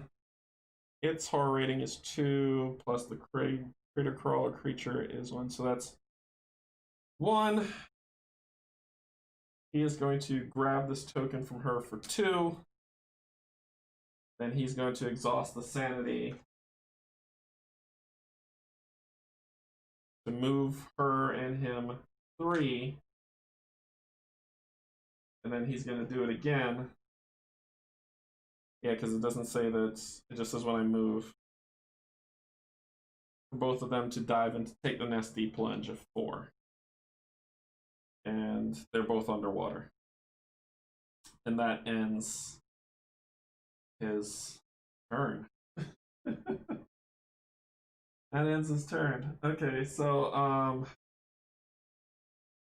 Hysteria's move. Oh, Asimov's at the back. Oh no. So they come in his area. All of them.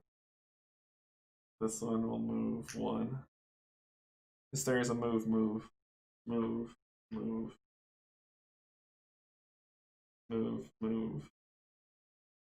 So they all come in his area and it's like, oh no, he's gonna die. No.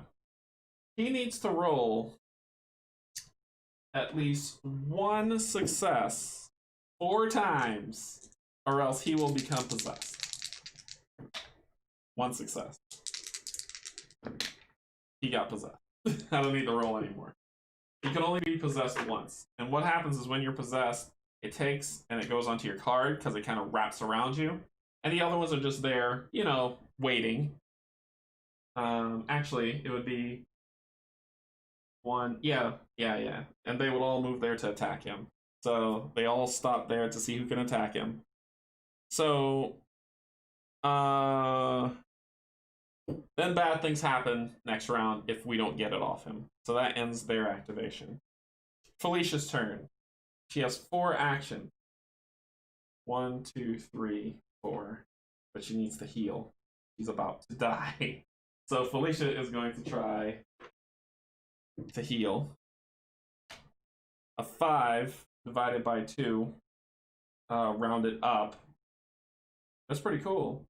So 5 divided by 2 is 2.5. Rounded up is 3. So she heals for 3. And she burns a sanity to do that. And she uses some air. And then she's going to attack this stupid thing. With scalpel. She hits it, kills it. And burns more oxygen. And that was 1 to heal, 2 to hit. I don't want her fighting this thing again. But this thing's coming for her. She can step back up and start cleaning up. Because Sam, your job is to be like 1, 2, 3. But Sam already went. But Sam's got what he needs to do what he needs to do next round. So Um, she healed. She has 5 health. 4. No, not 4. That's 3. 3.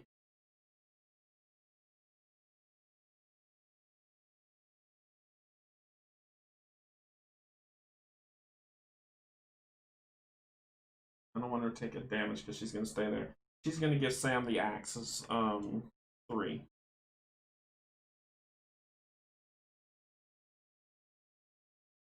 And then she's going to rest for 4. When she rests, she gets rid of this foolishness. She's got 2. And that'll end her turn.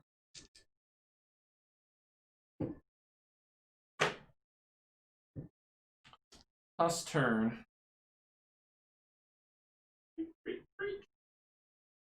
Dr. Asimov's got a problem.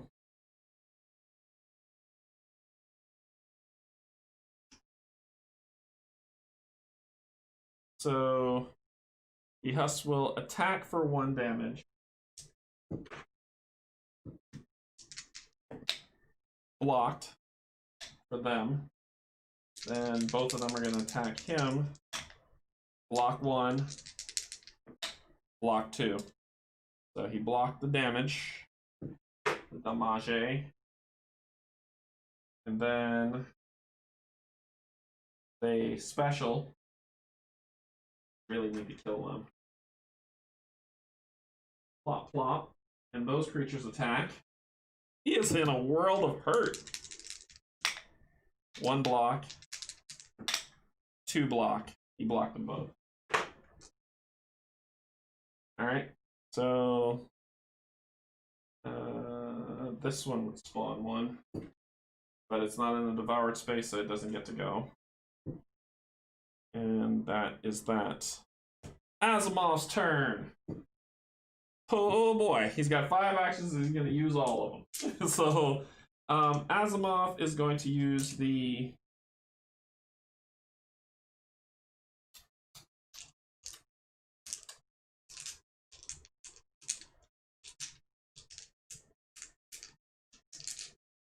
he can use the crowbar and roll 3 dice, and that's 1 for each success on different monsters. He can also use those. That's his only melee one, so that's what he's gonna do. You gotta spread them out as much as he can. 2 successes. That's 2 damage. He's gonna kill 1. He's gonna spread to this Husk to kill it, and the other one he's gonna kill this thing with. That's 1 action. Like I said, when you're melee, you get to split it up. He got 2 successes. He's going to kill the thing that's possessing him, which is 2 damage. He gets to ignore their resistance. Then so that's 2. He's got 3 more to go.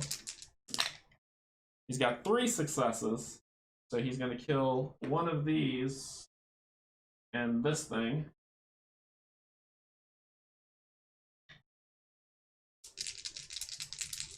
So that's attack number 1. He killed creatures. Oh, and I'm supposed to be pulling cards. I know. I'll get to it. So he killed the Husk and the creature. Attack number 2. He killed another one and a creature. So this is attack number 3. 2 successes. He's going to kill this one. Attack number 4, so that's 3 cards I'm pulling. Attack number 4. 1 success. He's going to put 1 damage on this guy. And attack number 5. 1 success. He's going to put another damage on that guy. Now, I killed 1, 2, 3, 4 creatures. So 1 per, because they were the Husk, which is 1, the Asterias, which is 1. So he did well. He got 4 cards. So let's take him in turn. Usually you're supposed to resolve 1 right after the other, but my nerves were too shot. Hey Nathan, how you doing? Don't forget to move the yellow Devourer marker, or did I miss something? Yeah, I moved it. I moved it. It went right. The right numbers. The only reason this room happened because of a madness card. That's the only reason why it seems off. But I did move the yellow marker. All right, so let's see. So he got the 4, and let's hit it and see what he's got. So we're gonna take him in turn. And I'll hold 1 as I read the others. I'll leave it a little blurry because then it'll just be the shift of blur and no blur. So, we've been working day and night to excavate the sphere. This is excavation number 4. Its surface is sort of metallic, pearlescent green, but that description doesn't do it justice. When you look at it, it's like the thing shifts, and sometimes it frickin' glows. We're just about finished on the harness we'll use to hoist it out of its tunnel. Then we'll really be able to get a good look at this thing. Could this be proof that we're not alone in the universe? Ronald Myers, Chief Mining Operations, Kadath Facility. You may draw 1 search card, so I'll put that over here and check it out later. Next, excavation number 6. It ate him. Vic drew straws. Vic drew straws to be the first one to touch it, to make contact, I suppose. So while we all watched, he stepped up to the sphere and extended his hand. He put his palm on its surface, grinning back at us like a kid, and then it absorbed his arm. It tried to pull back, and he tried to pull back and started screaming. He stepped away, but his arm stayed behind. Blood sprayed from his stump. Then these tentacles lashed out, and Ronald Myers. Draw another search card. Outbreak, number 11. I don't understand. I have spent years studying the enlightened realms, decades maybe, so why won't the sphere speak to me in anything but screams? I've memorized the enlightened words of the church. I don't fear the conscious realm, yet still I cannot attain enlightenment. Perhaps I must embrace it on its terms. Perhaps to become a burning light, I must consume the darkness. I will go to the sphere, and I will let it remake me in its image. James Summerisle, High Priest of the Golden Faith, Kadath Facility. Heal 1 madness, he doesn't have any. And then the final card, Early Kadath, number 4. We finished the main mining pod today, which should be cause for celebration. But we also have, let me pull this down because this is the last card. But we also have our first casualty. We all knew working in this far down was risky, but the way it happened is what gets me. Apparently, one of the experimental heavy miners had been a veteran before being fused. Suddenly, he started screaming about a war zone and sawed right through Warren. There were bursts of blood and bubbles, and then I saw Warren's 2 halves floating away. I can't unsee it. Edgar Case, Lead Engineer, Kadath Facility. You may heal 1 wound. He is back to full health. Huzzah! So those were his 4 rewards for laying about. Then he got 2 items. He got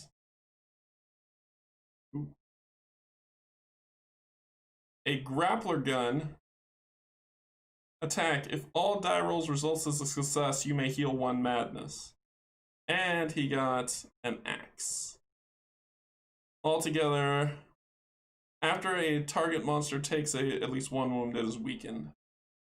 Weaken means that it spends its attack action to get rid of the weaken token. It's an action burn. So he's got 5 items. He can only have 4. So spear gun is not that fantastic. The grappler's kind of cool. I can heal a madness with that too. I'll get rid of the spear gun. Actually, yeah, I'll get rid of the spear gun. So spear gun, gone. And he'll have those items on him. And that ends his turn. Well done, good doctor. So then it goes to the Ravenous turn. They're gonna move. So where are my Ravenous? Move. Hey, move. They're gonna attack him. Move. So let's get some defense going. Dr. Asimov blocks the 1 damage that it would cause. This guy Whoops. 1 damage.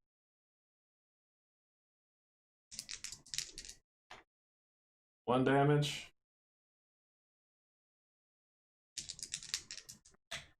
Blocked. Alright, so there we go.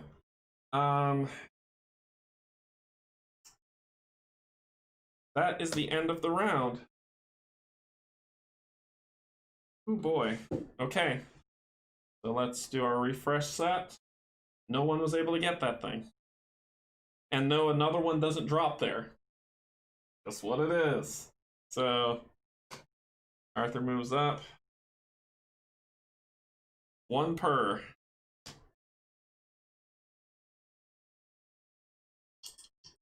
Alright, we shake it up.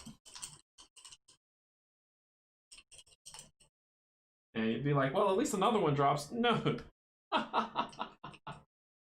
That's funny. That's really funny. Sam gets 1. That's all Sam really needs. Felicia gets 2, and Roman gets 1. That doesn't spawn another token because that one wasn't taken. Arthur had to do some work. Sorry. Then we go to Devour phase. Where's 21? Did I flip that to the back? I didn't flip that to the back, did I? Yep, I didn't flip 21 to the back. So something and then 23. So number 10 gets devoured. Number 10 is this guy.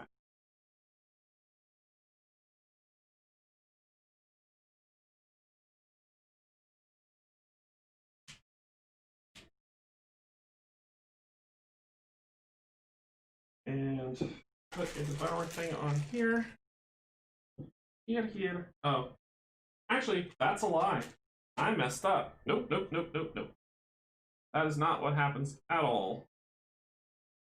That is, someone would be like, Canje, you are messing up. I would say, yes, sir, I am. That is not what happens. I got ahead of myself. We'll put that back on top because that'll be what happens next. So I move from here to here, which I hit green. When green happens, my book. When green happens, it says, that is oxygen.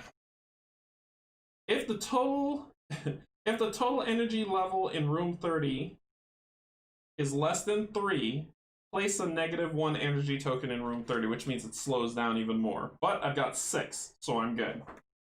However, I spawn 2 monsters. I spawn a Twisted because why not? The Twisted spawns in room 23 because why not? And that is the last of the Twisted. There are 3 Twisted in the bottom.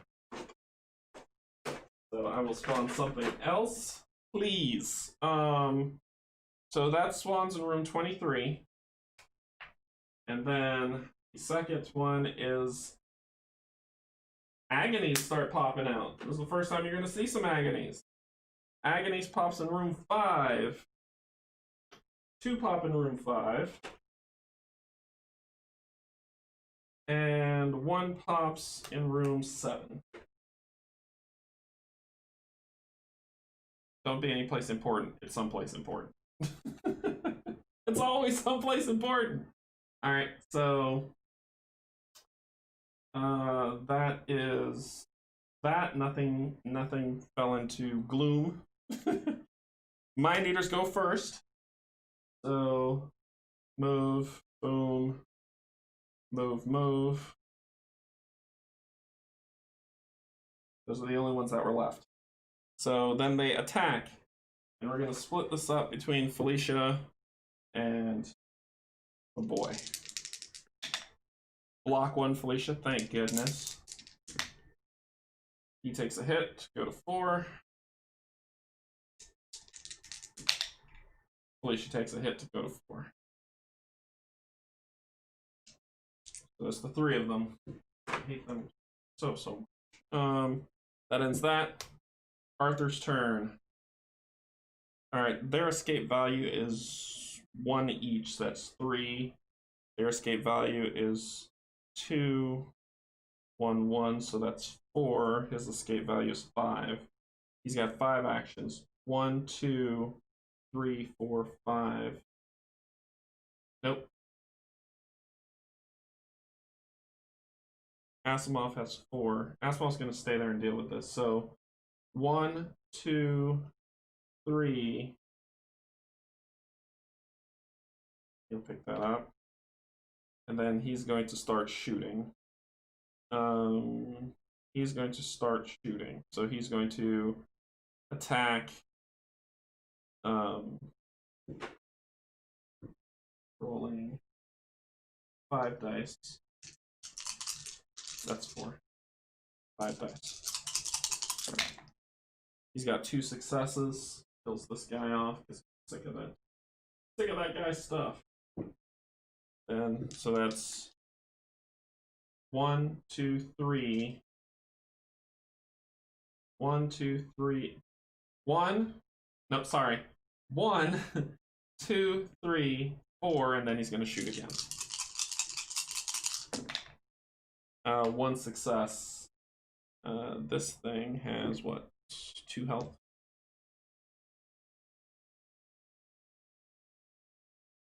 And that's his 5. Alright. Putrid's turn. Move. Can attack. Do you have range? It has range, so it can attack. Roll the dice at the beginning of the attack on the teeth and discard a card.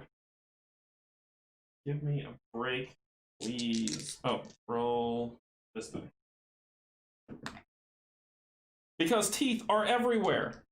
So discard 1 search card from the investigator that he's hitting. She will lose the SMG. Gone. And then she has to roll. She blocks the 2 damage. Thank you. Thank you. So she blocks the 2 damage, but she loses an item as it snatches it out of her hand.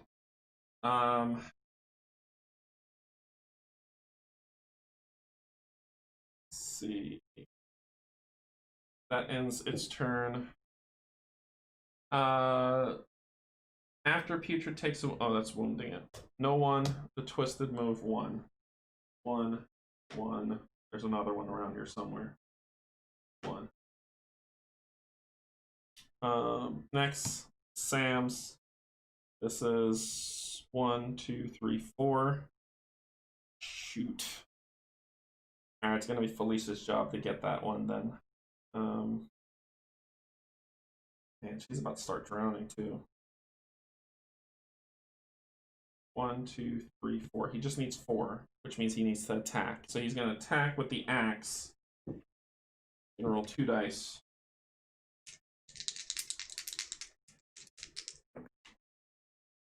Four is a success. Thank God. Kills this creature. Which is enough for him to run now. And he loses a breath for that. Now he's going to run. So that was 1. He's got 2, 3, 4. Shoot!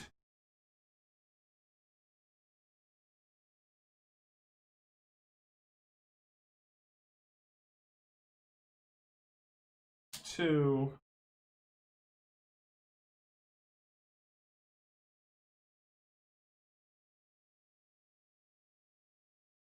Why couldn't he run, you ask, and just get the next one? Because his escape value is 4. And that was 4 with them. You can't, if you meet it, you can't get away.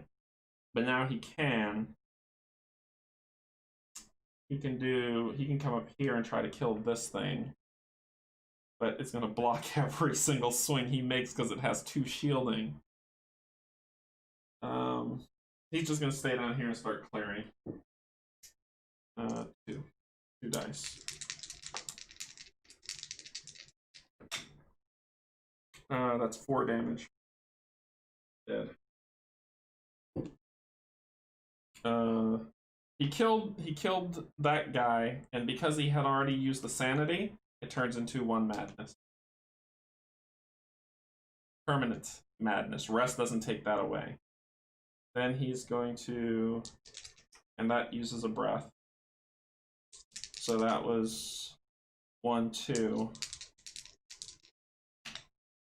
4 is a success. Kills this. 3 uses a breath. Success. 4 loses a breath.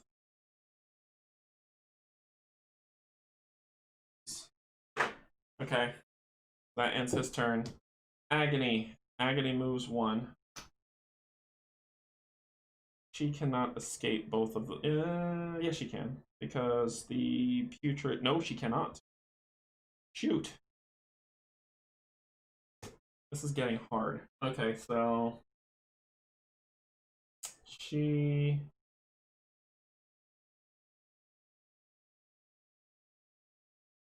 Has 5 moves. That agony has. Okay. She's gonna come over here. She's gonna attack it with the scalpel. For a success! Oh my gosh, a 3 is a success. After a target monster is killed, you may restore 1 sanity.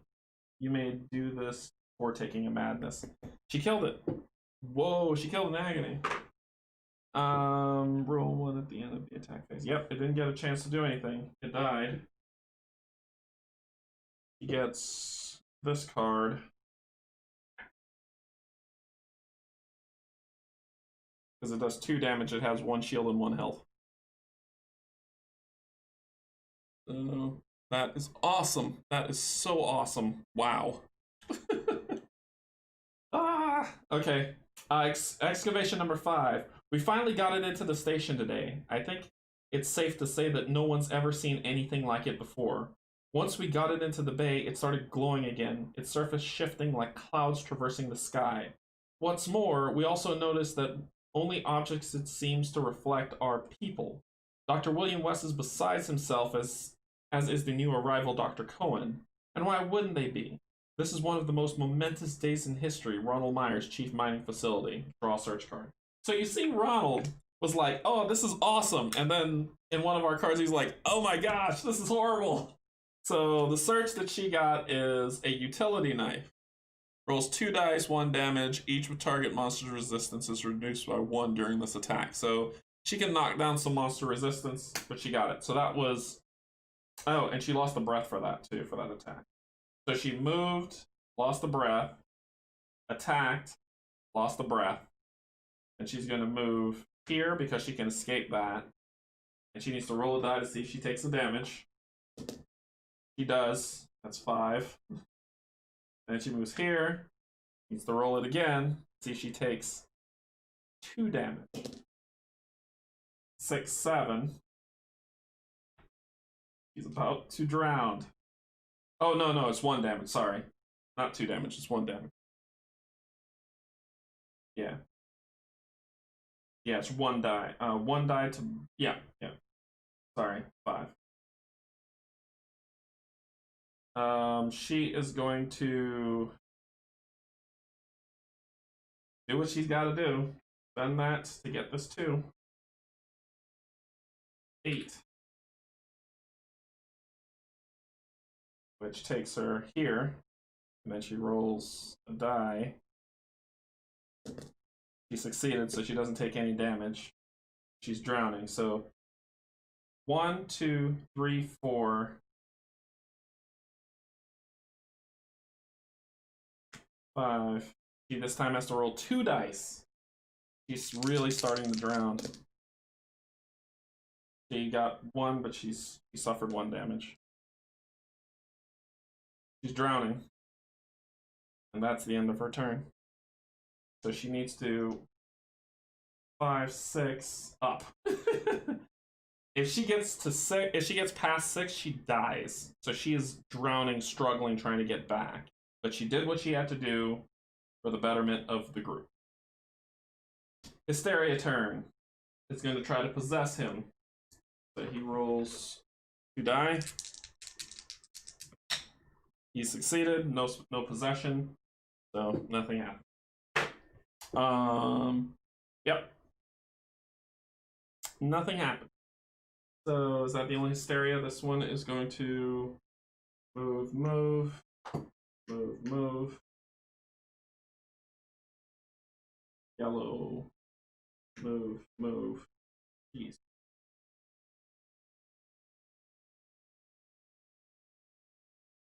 Yeah, that's all of them. Dr. Asimov's turn. The husks have been killed. No more spawning those stupid critters. But he needs to. He's got 4 movement. He'd come here. But his bread and butter is swinging with that lovely, lovely weapon that he has. He can move 1 here. This thing has 2. He can knock it down to 1. And just start beating at it. That's what he's going to do. He can escape them, which is fine, and he'll move over here. Ooh, that's a bad idea. That's a really bad idea. He'll stay there. And he's going to attack with 3. With ye old crowbar. 2 successes. Up.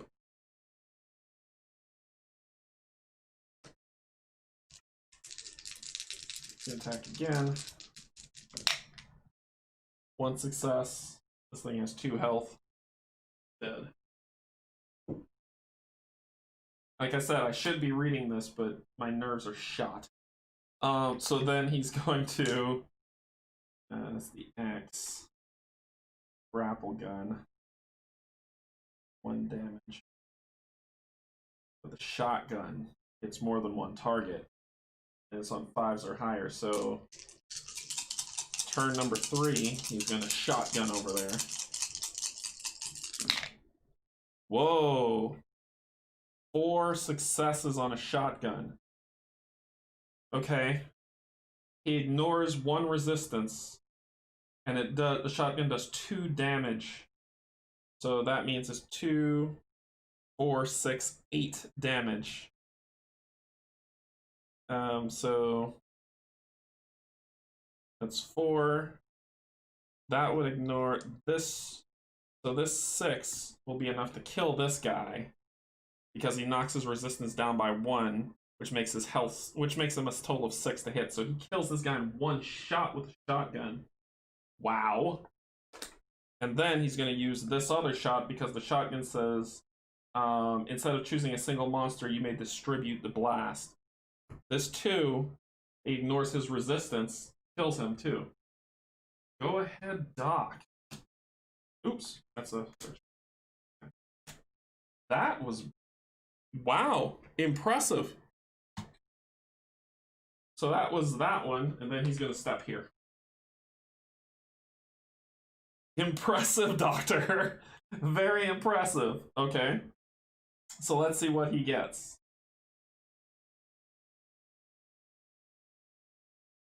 Outbreak number 2. We were all just sitting in the cafeteria when it happened. Huh? Well, of course we were. Talking about the sphere, I mean. What else would we be talking about? The lights flickered and things pulled themselves out of the shadows. They were like people, but so skinny. Their mouths had so many tongues. They boxed us in. We were like fish in a barrel. I can still hear the screams as they ripped my friends apart and ate them piece by piece. Gerald White, minor at Cadath Station. You may heal 1 madness. I don't have a madness to heal. Next item up for bid. We have to get rid of the sphere, and we need to do it soon. I don't care how hard it was to dig up, it's killing people. I've talked with Miss Blake. I've talked with Commander Wade. I've even tried going above them to the surface brass. No one will listen. They're all enamored with it like it's some messianic bauble. They don't see what it's doing, or they just don't care. We've got to do something before it kills us all. Ronald Myers, Chief Mining Facility. Well, you heard how that turned out. Heal 1 madness. He's not mad. Early Cadath. We completed work on the facility's first dome today. It was marvelous to see the water pumped away as the scrubbers churned out real breathable atmosphere. We're officially spending our first night in the facility.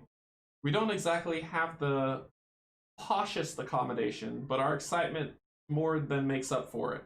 Truth be told, We're a little nervous about a breach as well. All that said, I couldn't be prouder of the team. The place we're building will change the world. Edgar Case, lead engineer of the Kadath facility. He may heal one wound. He's not hurt. Doc is MVP. Golden Dawn number 6. 32. Even in this, we must stumble, always maintaining the clarity of our precept. 33. Though beset by dark souls seeking to snuff the light we shepherd, we remain vigilant in service to the great end. 34. Our truth is scorned by the veiled gaze of the lesser, and so we treat them as they are, blind men stumbling in the dark. 35. Our leadership will guide them toward the new day, when their eyes shall either be opened or stripped away. Precepts, Book of the Golden Dawn. Get rid of one Devour effect on the board. Oh, and it's blurry. There we go. One Devour effect on the board that I don't care for.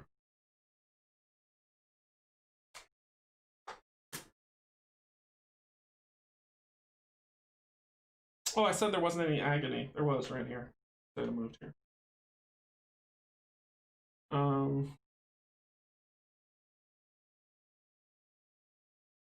One devoured effect that I don't care for. This. Oh, I missed that slow too, which would have slowed him down. He would have made it out anyway, but I missed that. Let me get rid of this ditch one card one. Don't like it. All right. That's the doctor's turn, who did a fantastic job. Wow. He shotgunned that thing right in the face. Go ahead, Doc. All right. That ends his turn. Husks.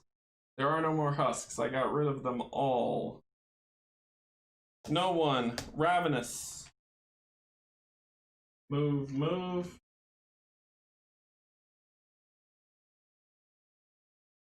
Move, move. That's it. And that ends the round. We've got 8. We need 2 more. 2 more. And I think I'm going to let them take care of those 2. This can happen. It's time to run. Alright, so let's refresh. Because Arthur picked up 1. And the new one dropped. I need Arthur and Roman to have 2 actions. 2 extra actions. And I think we can make it work.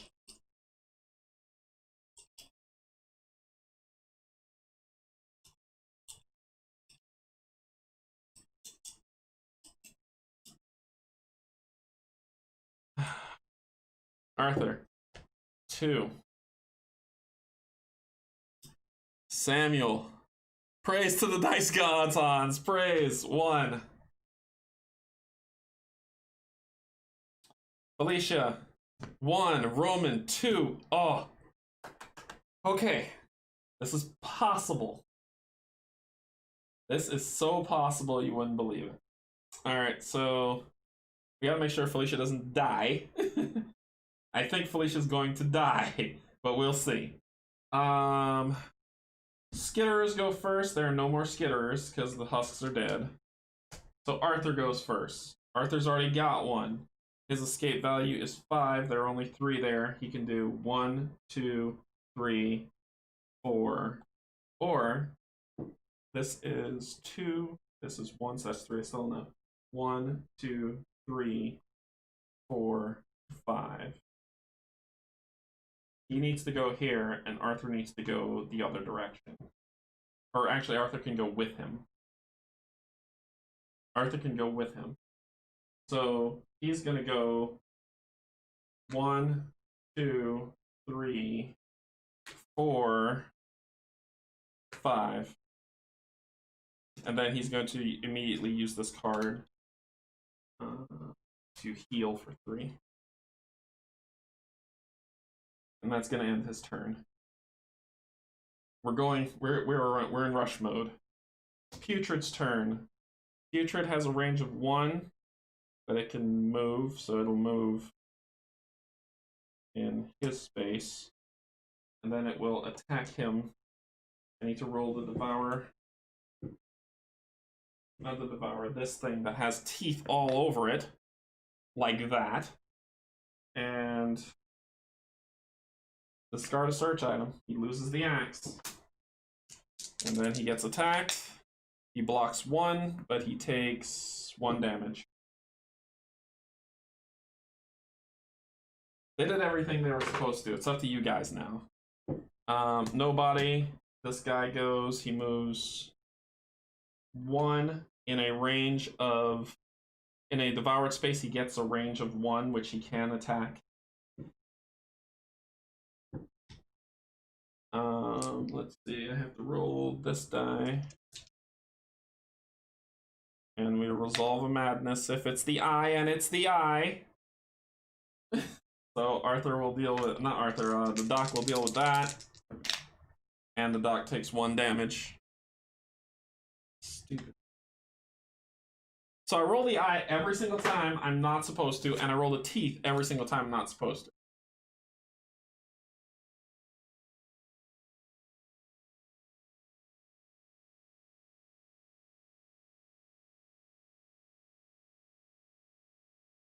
So, let's find out what horrible, horrible thing undergoes our people. Bubbling rage. Rage bubbles under its skin. Anger and spite and brutality pulse through the air, making the world throb like blood through a fist. The beast pulls all of the vile energy into itself, consuming it. Its claws seem to grow longer. Its teeth grow sharper. Stepping towards you, it bellows. It intends to do you harm. In fact, it wants to grind your bones to paste under its talons. What's worse, you're beginning to wonder if it can. Discard the top card of the spawn deck.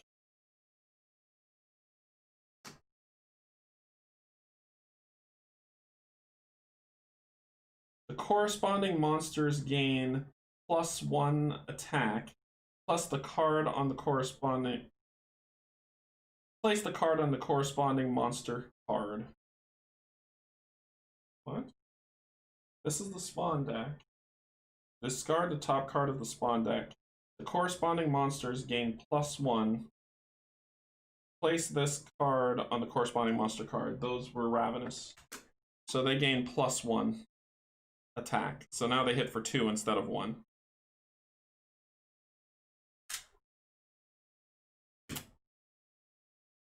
Them's the breaks, kid. This one will move here. Actually, it doesn't have to move. It has a range in the devoured space, but it can move because that's his action. So it moves in Sam's space. And will I roll an eye? Nope. So that doesn't happen. But it's going to attack Sam for 2. Sam takes 2, so he's at 7 damage. Oh, this is getting hairy. Sam's turn. This is 2. This is 2, that's 4. He can't escape it. But, yes he can. Once per activation, you may move a non-epic monster on the board 1 space towards you, or you may exhaust 1 sanity to ignore monster's trap and GTFO. So, I probably am going to do that, but I need a weapon. So I'm going to search and get a utility knife. Lose a breath. That's 1. And then he is going to roll 2 dice. Oh gosh, he can't do anything against these creatures. Nope, nope, nope, nope, nope. He's going to, so he can ignore them to pull her 1. Because her escape is 5, so she can get away from them. It won't expose, it won't lose her bubble. So he's going to lose a sanity.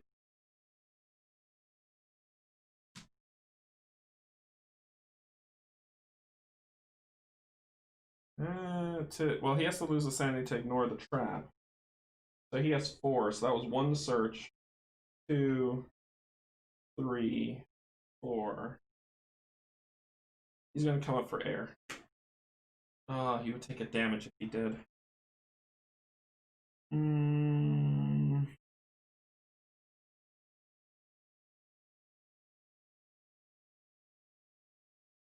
Next round they can kill him.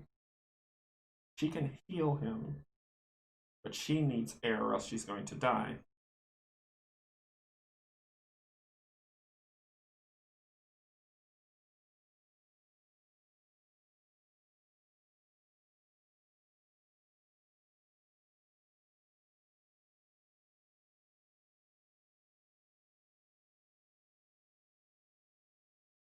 You lose that sanity to come here.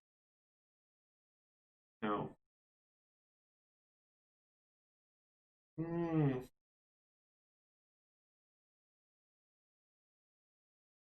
Yeah, what can he do? I don't know what to do at this point. They both, one of them needs to live for what's coming.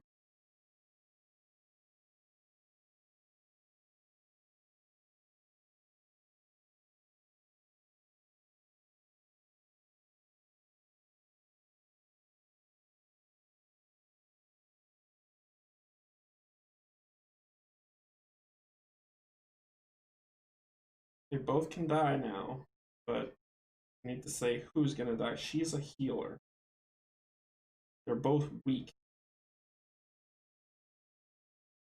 He can lose a sanity and move. He'll take a damage, but he can't get health back, or he'll discard his card where that is, and then not be able to fight anything. They're done. They're done. It's up to Arthur and Roman to get this train here. And so far it's looking like it's probably gonna come to yellow. Nope. Yeah, it's either gonna come to yellow or green with what I'm about to do, and I get to pick. So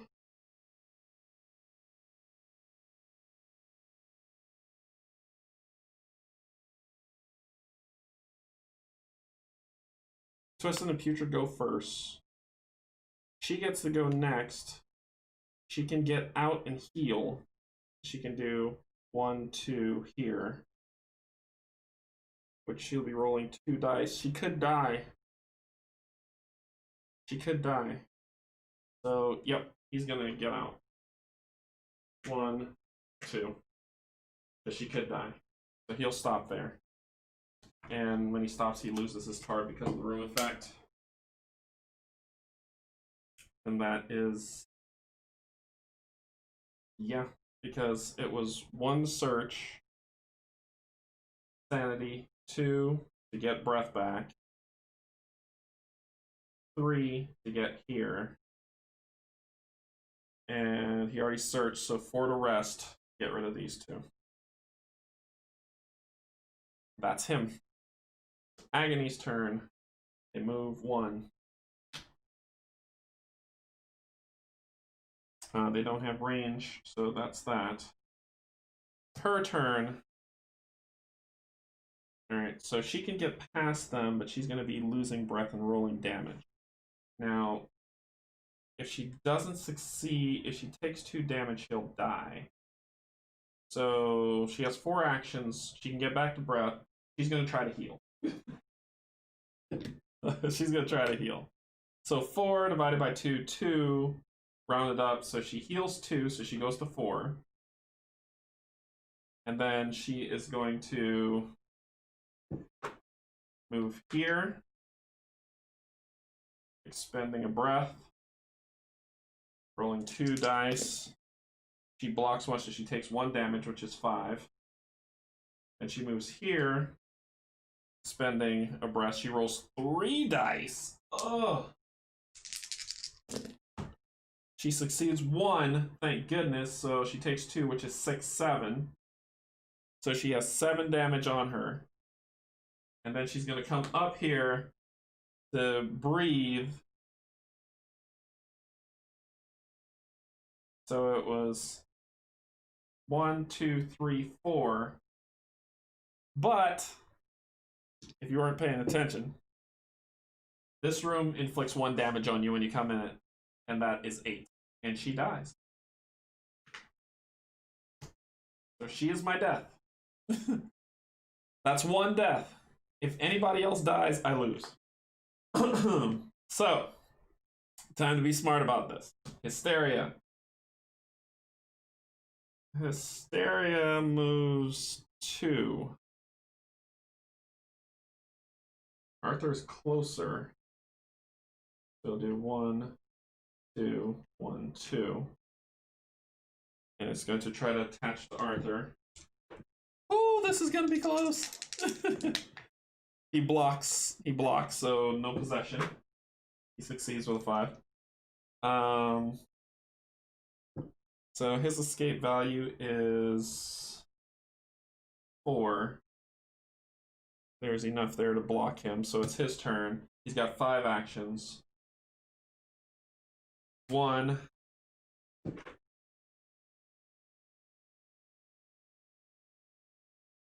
He is going to crowbar.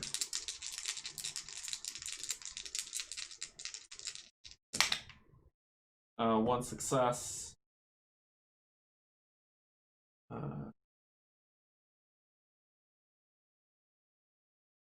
They have 2 health.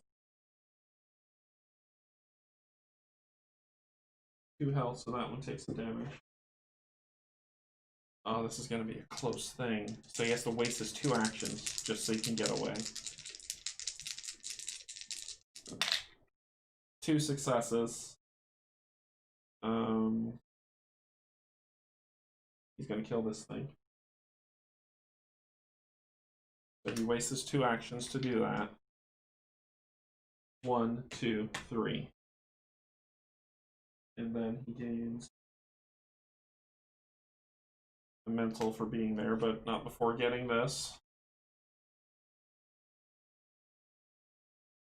Keep this card, discard it at any time to roll. So it's Book of the Golden Dawn. More religious bobbling, but let's read it. This is gonna be so close. Golden Dawn number 3. And she dies, so that goes away. Eternity can be ours if we can but grasp it. Imagine a world free of sickness, pettiness, and death. Imagine an existence where we walk and breathe and live in the petty realm of consciousness, free from the shackles of this material frame.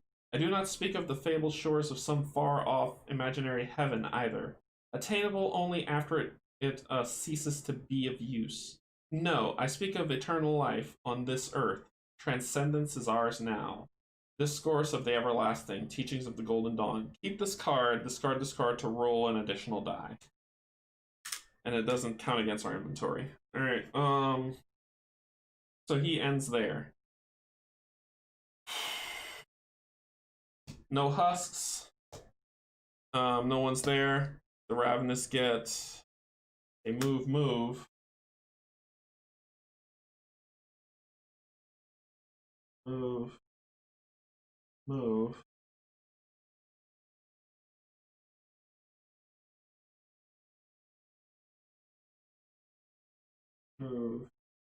Move. And that's it. And that ends the turn. Here we go. This is probably the final round. Jeez. Okay.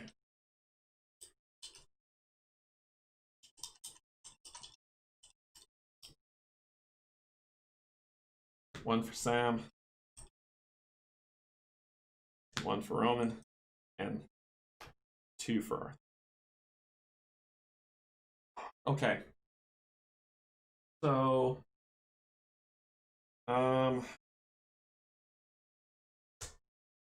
let's see what happens. Oh, wait. I'm gonna keep it there just in case something drops. So number 3 is gonna spawn something. A husk. 3 spawns a husk. And so does, oops, sorry. And so does 4.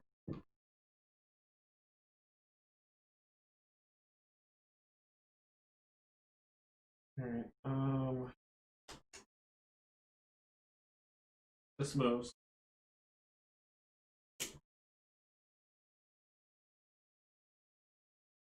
What? Why didn't I forgot to move that. I triggered, but I didn't do it. And I need to devour something. I'm moving too fast because I'm nervous. 2 spawns. 2 these guys. And I need to slow down. And 8 spawns 1. So that's 2. And then 3. And I'll devour in a second. 12 gets 1. 6 gets 1.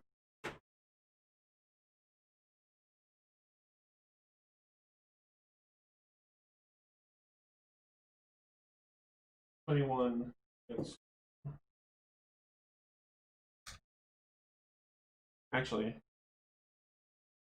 I know what I did wrong. 21's not going to get 1. 6 and 12 will get 1. And so will. Stay with me. I know what I did.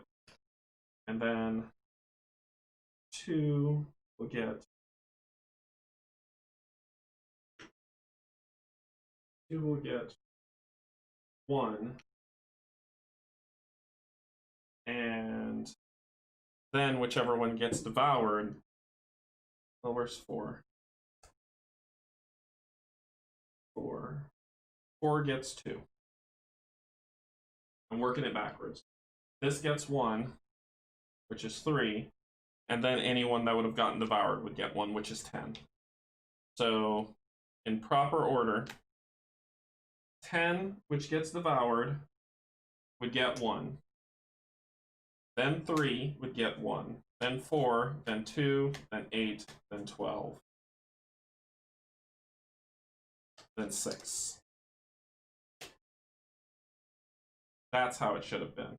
And 10 gets devoured. I was moving too fast. I know you're like, huh? If you go back and watch it, you'll see what I mean. I was moving too fast. I need to devour first before I do something like that. And this one I will put here. And I just have to walk it backwards, undo, devour properly, and then go from there.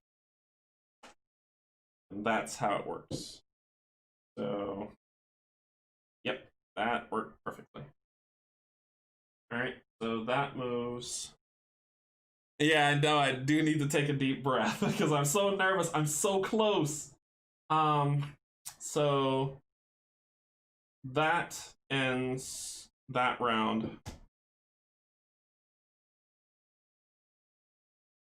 There's no more of these to activate right now.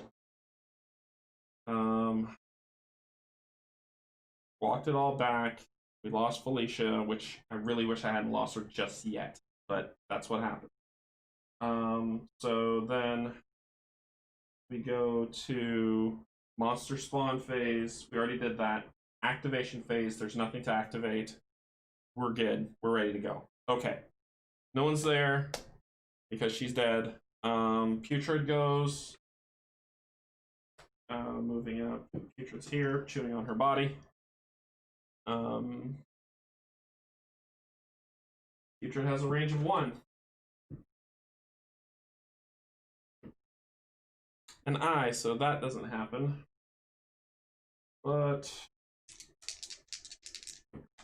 he blocks 1, so he takes another damage. He's at 8.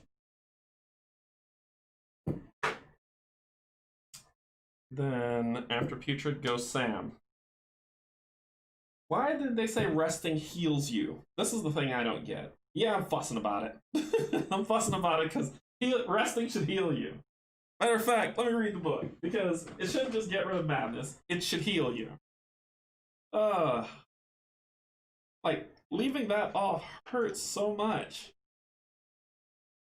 An investigator may perform a rest action to discard his or her sanity tokens from his or her investigation card. An investigator doesn't need to exhaust oxygen to perform a rest. Yeah. Welp. So Let's see. I don't heal for resting. He's going to search. Please, for heaven be. Please. He got a rivet gun. Okay. So that's one to get a rivet gun. The rivet gun rolls 5 dice. So, come on.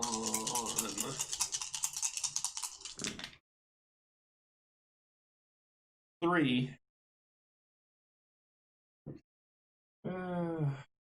That thing blocks 1. It would have been 2 damage to it, but he'll kill this guy. He doesn't have anything, so he'll get this card. So that's 2.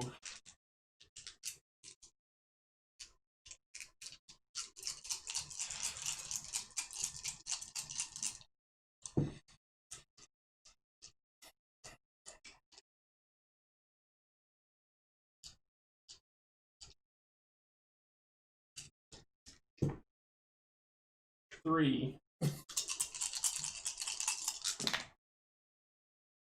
4. Cool. So it takes 3 damage. Has 6 health for the love. Alright. So it takes 3 because it has 1 block. So that was 1 search, 2 shoot, 3 move, 4 shoot. 1 more action would have been fantastic for him. Okay, so what does he get?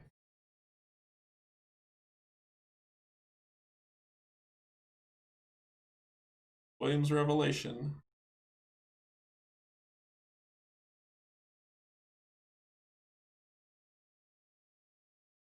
Yeah, there's no heal for resting, Hans. It's crucial, but it's what it is. It's so close. Alright, so I've successfully engaged with the sphere. It's not an entity in the sense that we would normally think of a single isolated being. Rather, it's a glorious chaos of consciousness, each lord leached or coerced from other dimensional planes and condensed into one relatively microscopic physical space. These energies, these selves, would boggle the mind if one were actually able to see them all. It is possible to contain a cosmos in the head of a pin. The answer in the sphere says yes. Dr. William West, you may choose and discard a devoured effect from the board. Alright. So let's talk about where this train is coming. This train can come to yellow or to green. It's not going to green. It's going to yellow. Because Sam can make it on yellow and if he can survive 1 more round. 1 more round. So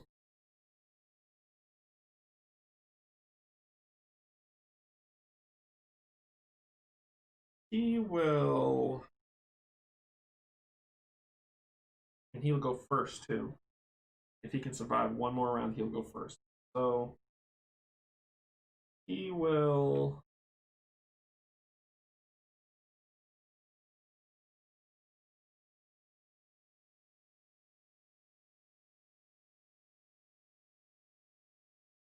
What will he do? Well, what am I going to discard? There's nothing there to stop me. I'm going to get rid of this because he needs to be able to roll 2 dice to live. So that happened. Twisted's turn. 1 move. 1 move. Is he's going to start heading for that guy. She's died. Agony's turn. 1 move. 1 move. They're where they need to be.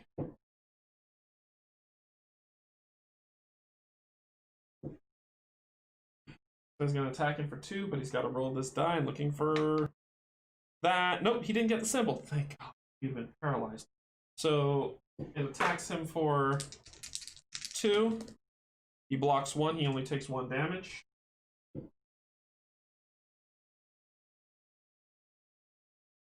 Okay.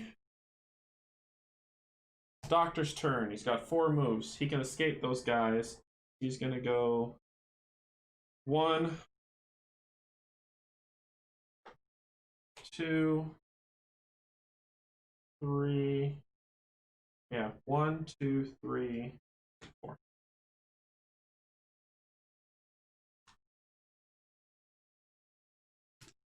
I will end his turn. Hysteria goes 1, 2.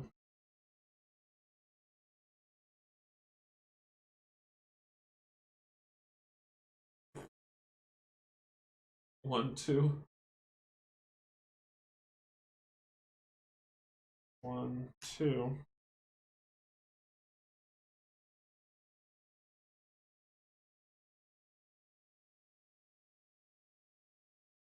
Nobody goes husk go. I do have a husk. 1, I think I lost. Shoot. I think I lost. Oh no! 1, 2.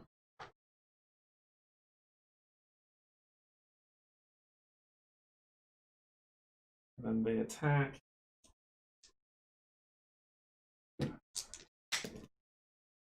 He takes. Where was he? Here. Takes damage. 2. He takes the damage. He's at 9. Why I wanted Felicia to live, because he could have died and it would have been okay. Felicia could heal herself. Oh man. Arthur's turn. He has to attack these because combined, this is 2 and this is 3, which is 5. His escape is 5. So he has to spend 1 action to attack.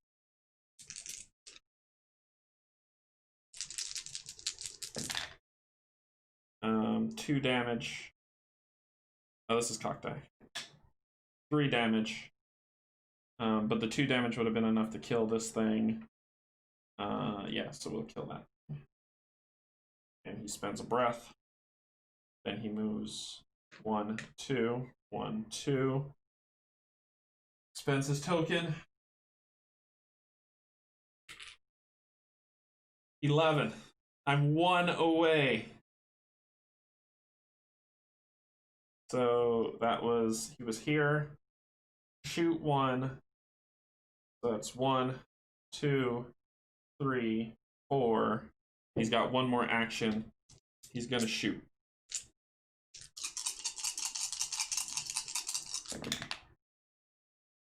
Three damage. Kill this thing. He would have gotten 2 of these cards.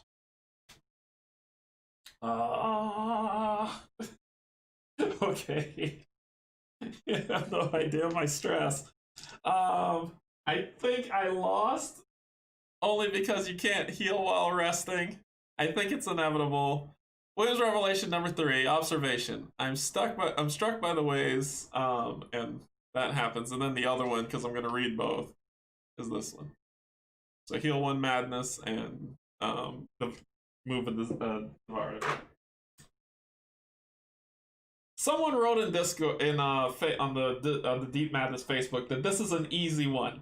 Liar. So let's see. William Revelations number 3. Observation. I am struck by the ways the sphere vindicates the teachings of the Golden Dawn Church and the drastic way it proves them wrong. Their focus on freeing the consciousness was absolutely correct, and their early convictions regarding higher dimensions was remarkable considering how such ideas have only taken root in mainstream science comparatively recently. However, their idea that humanity's elevation will come through detached enlightenment was sorely mistaken.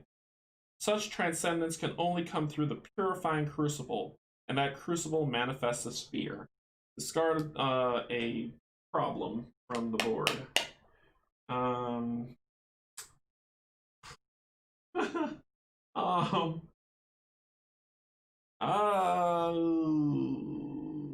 Dr. Asimov did not get to do what he needed to do. And Sam goes first. I think I lost, only because he wasn't able to escape when he wanted to.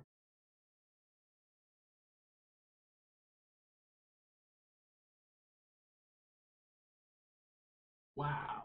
So close. I was really close this time, folks. Get rid of the slowed effect. want anybody. I don't want him to.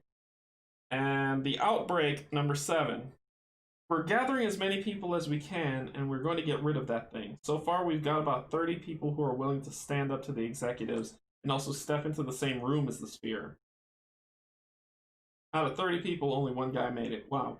Our first goal is to get it out of Kadath. We'll figure out the next step from there. We don't want this. Not at all. But if we don't, everyone will die. It's just a matter of time.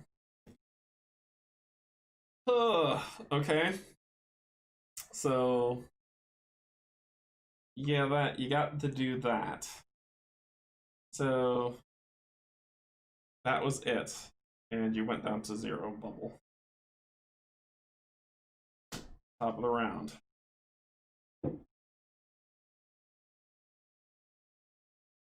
Only a miracle can save me. Only a miracle. If he takes 1 damage, I lose. There's no way. Only a miracle can save me.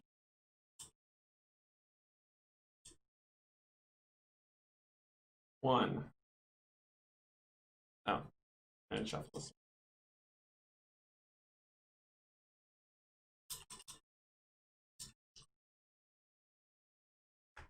2. 2.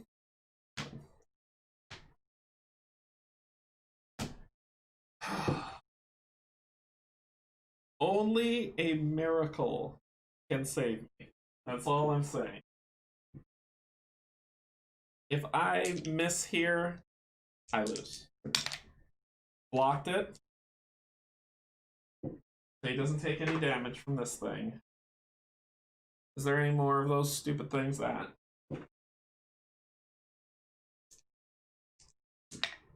He takes the damage, so he goes to 3.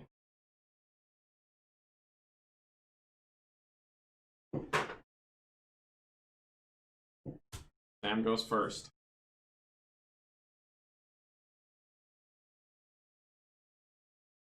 Oh, wait.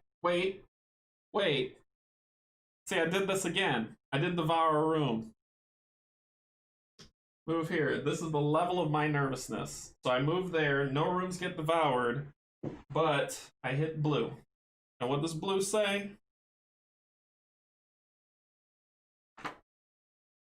If the total energy level in room 30 is less than 8, place a -1. It's not less than 8. It's 1 away. It's at 11. But I spawn 3. A twisted gets spawned on room 21.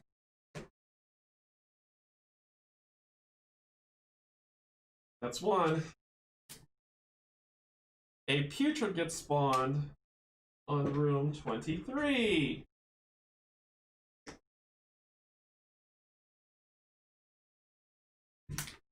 Ooh. Oh, I'm pushing stuff out of the way. That's my fury. Let's see. And finally, an agony gets spawned on room 5 and room 7.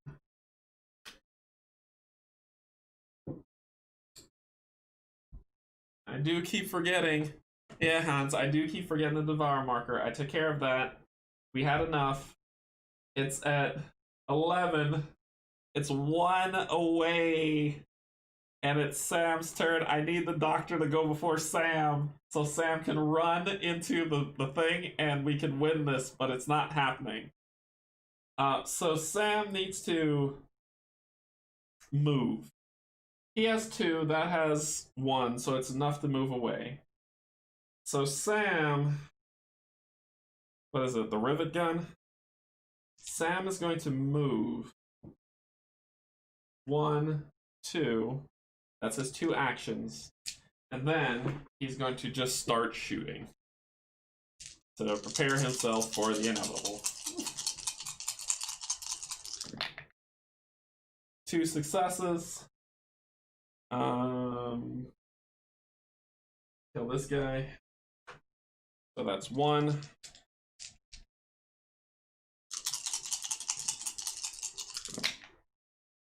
2 successes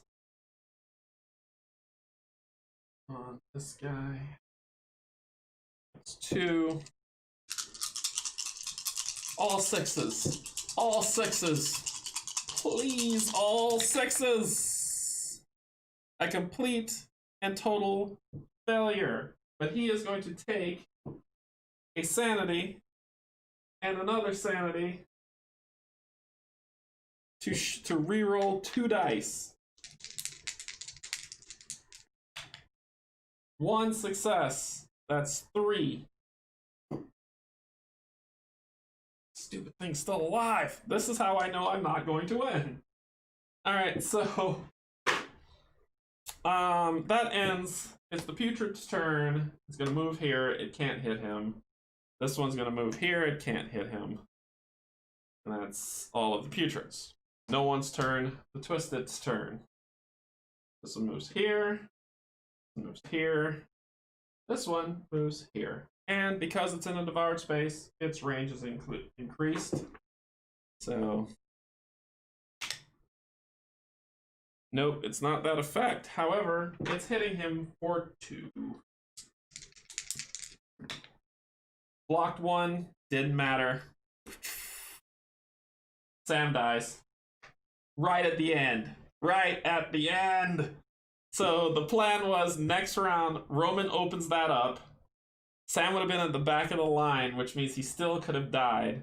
But Roman opened that up and then started running. The train would have arrived at here, and then it was just a mass run to get there. But thumbs the brakes. It happens. So once again, I have lost Chapter 2, Shuttle to Hell. I want to beat this because I don't like losing to this. I'm not competitive, I just don't like losing. So, it was a good game. I did better this time than the first time, because the first time I was too busy trying to level monsters to get stuff. The problem is the healing. And so for people who are curious, yeah, it's always so close. The people who are curious, there is a prepared variant of this game that gives you healing syringes for everyone. So it's like, oh, you're hurt, healing syringe, and you heal up. I didn't want to do that because because it's considered the easy mode of the game to have the healing syringe every single floor. I'm not saying anything is wrong with that because this game is hard. I mean, you can see even through my best efforts, I still came up short.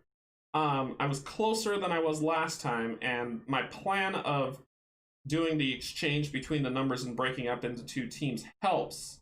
The problem is the dice luck. It happened. Felicia did what she could, but she died here. This 1 kill took her out, so that's unfortunate. If she would have lived, that would have been great because she could have kept healing herself and getting there and then just start attacking, but that's how it worked out. So, yeah, that's... So, oh, that's what you do as well, Hans? Yeah, put those syringes cards in the search deck. I could put the syringes in the search deck to equate it out. I know they were saying remove it from the game, but that's probably what I'll end up doing just to make it still medium. I don't want to start with syringes. I'll just put them in the search. Actually, they are in the search deck.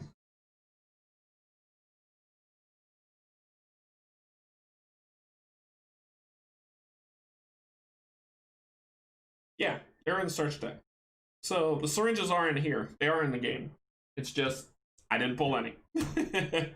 But I wanted to play it on medium to see how it goes. It's tough. I like the tough. I like the challenge. I want to beat it. So close. And I think it was her dying that kind of sealed my fate, because she was going to heal until she was healed enough to use her scalpel, start doing some damage, and then making her way towards the shuttle. We'll try that again next time. So I'm curious. How do you're my audience, you're at the table with me. I'm just curious, do you want me to move on to chapter 3 or do you want me to replay chapter 2? I already have to replay chapter 1 because I have an asterisk on it. So I can say I can move to chapter 3, play chapter 3, No, but you would never know the ending of chapter 2. So I can read the ending of chapter 2 to you now, so you can hear what it is, and then I can move on to chapter 3. Or Deep Madness Sundays is another replay of chapter 2, episode 4. It may be that I die again, and then it's like, okay, Canje, you're not making it, so what do you need to do? Because we don't want to see you play this game again. So I'm asking you, do replay, then you feel much better. I'll do that. I'll do that. For Deep Madness Sunday next week, I will do one more run of chapter 2. If I don't pass chapter 2, I'll move on to chapter 3 no matter what. I'll read the ending. We'll move on to chapter 3 because I know you don't want to watch me fail over and over and over again. That's not, I mean, it's the way board games go, but I'm sure you're like, I've seen you do this. We need more. So, that's what I'll do. I'll institute that rule across all the board games I play from now on. I'll play them. If I fail 3 times, I move on. Except for Gloomhaven. I keep failing until I pass it. So yeah, that's pretty much how it goes. Let's go back up to the top and let's talk. So it was a better effort. I was close. If the doctor would have survived, I would have won. I know that for a fact, and that's a shame.